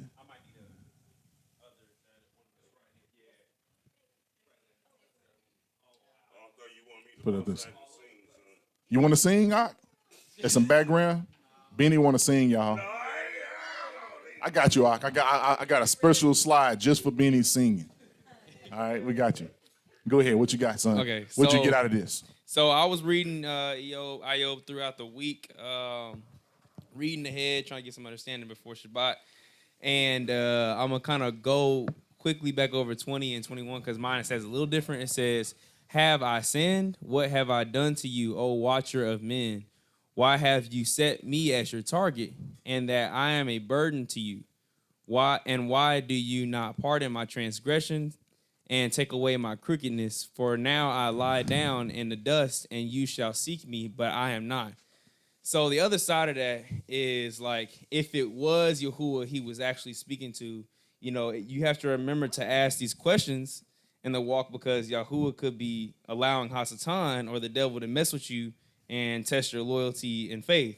So you have to ask yourself, can Yahuwah trust you to become, to be one of his strong soldiers? It's like you have to really think about it, while you're in your walk, even though he is talking to, the Ruach that was in Eliphaz. Mm-hmm. You have to understand that, he was doing this with the faith in Yahuwah that he had and how he trusted Yahuwah. He knew, I have the spirit of discernment, to see this through Eliphaz, to tell him, to let him know that your Ruach is not of my creator. This guess I wanted to bring that out, that little Yes. side So piece. I actually wanted you to share that because we talked, So when I'm doing the lesson, I involve everybody in the house that's willing to get involved. But he posted something about that and I was like, okay, he got part of that. Yeah, absolutely. And this is just why we do this study the way we study. We have to go ahead and you have to read. You have to lean in. Don't half read this stuff. Don't half study it. Like the easy way to do this is to go find some notes from some old dude in the 1800s and what he thought was here, right? But the way Yahuwah wants us to do it, he wants us to study to show ourselves approved, right? He wants us to go after him earnestly. Like don't give if you're gonna give him an hour, don't split that hour with TV, don't split that hour with a phone call. Like set that time aside and go all the way in. Because if you don't, then what ends up happening, you kind of walk away with a very shallow understanding of some things that he's trying to give to you. And so I just wanted to share that in your own home, that's how that goes. So we sat we sat down and we talked about it some more.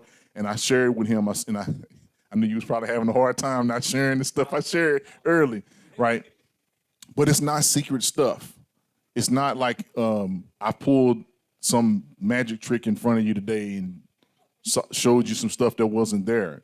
Because no one should feel like I just made this stuff up. I was showing you scripture, showing you what the words mean, and it's just interesting. But this last little part, because the next thing is he's gonna start. Somebody got to jump in. I'm next, right? Like you didn't do a good job, Eliphaz. I'm next, and that next guy, I got like his name because I was writing down the names. And I don't know if I could you mind me hitting that right fast? Yeah, Bildad is in his name. His name, again, name means something, is Bel. Bel died. In fact, when you look at some of the other passages, they say his name was Bir Dada. And you start looking at that, his name means to sink and to bow down. So Bel has loved is what his name means. Bel has loved. I told you, you don't have to know when. You just need to see what I'm saying. His name is telling you all you need to know. We don't even go ahead and read ahead. Hit 8, 9. Keep on going, and you will see why that's his name. Just like we saw why Eliphaz's name was Elpaz, and you're gonna get to Zophar, which his name means male goat. So all praises to the Most High, y'all. Todah Robah. Our praises, Yahuwah be, so let's continue to do this together. I love y'all. I want to thank y'all for joining us for this lesson with DTK. Please join us next week.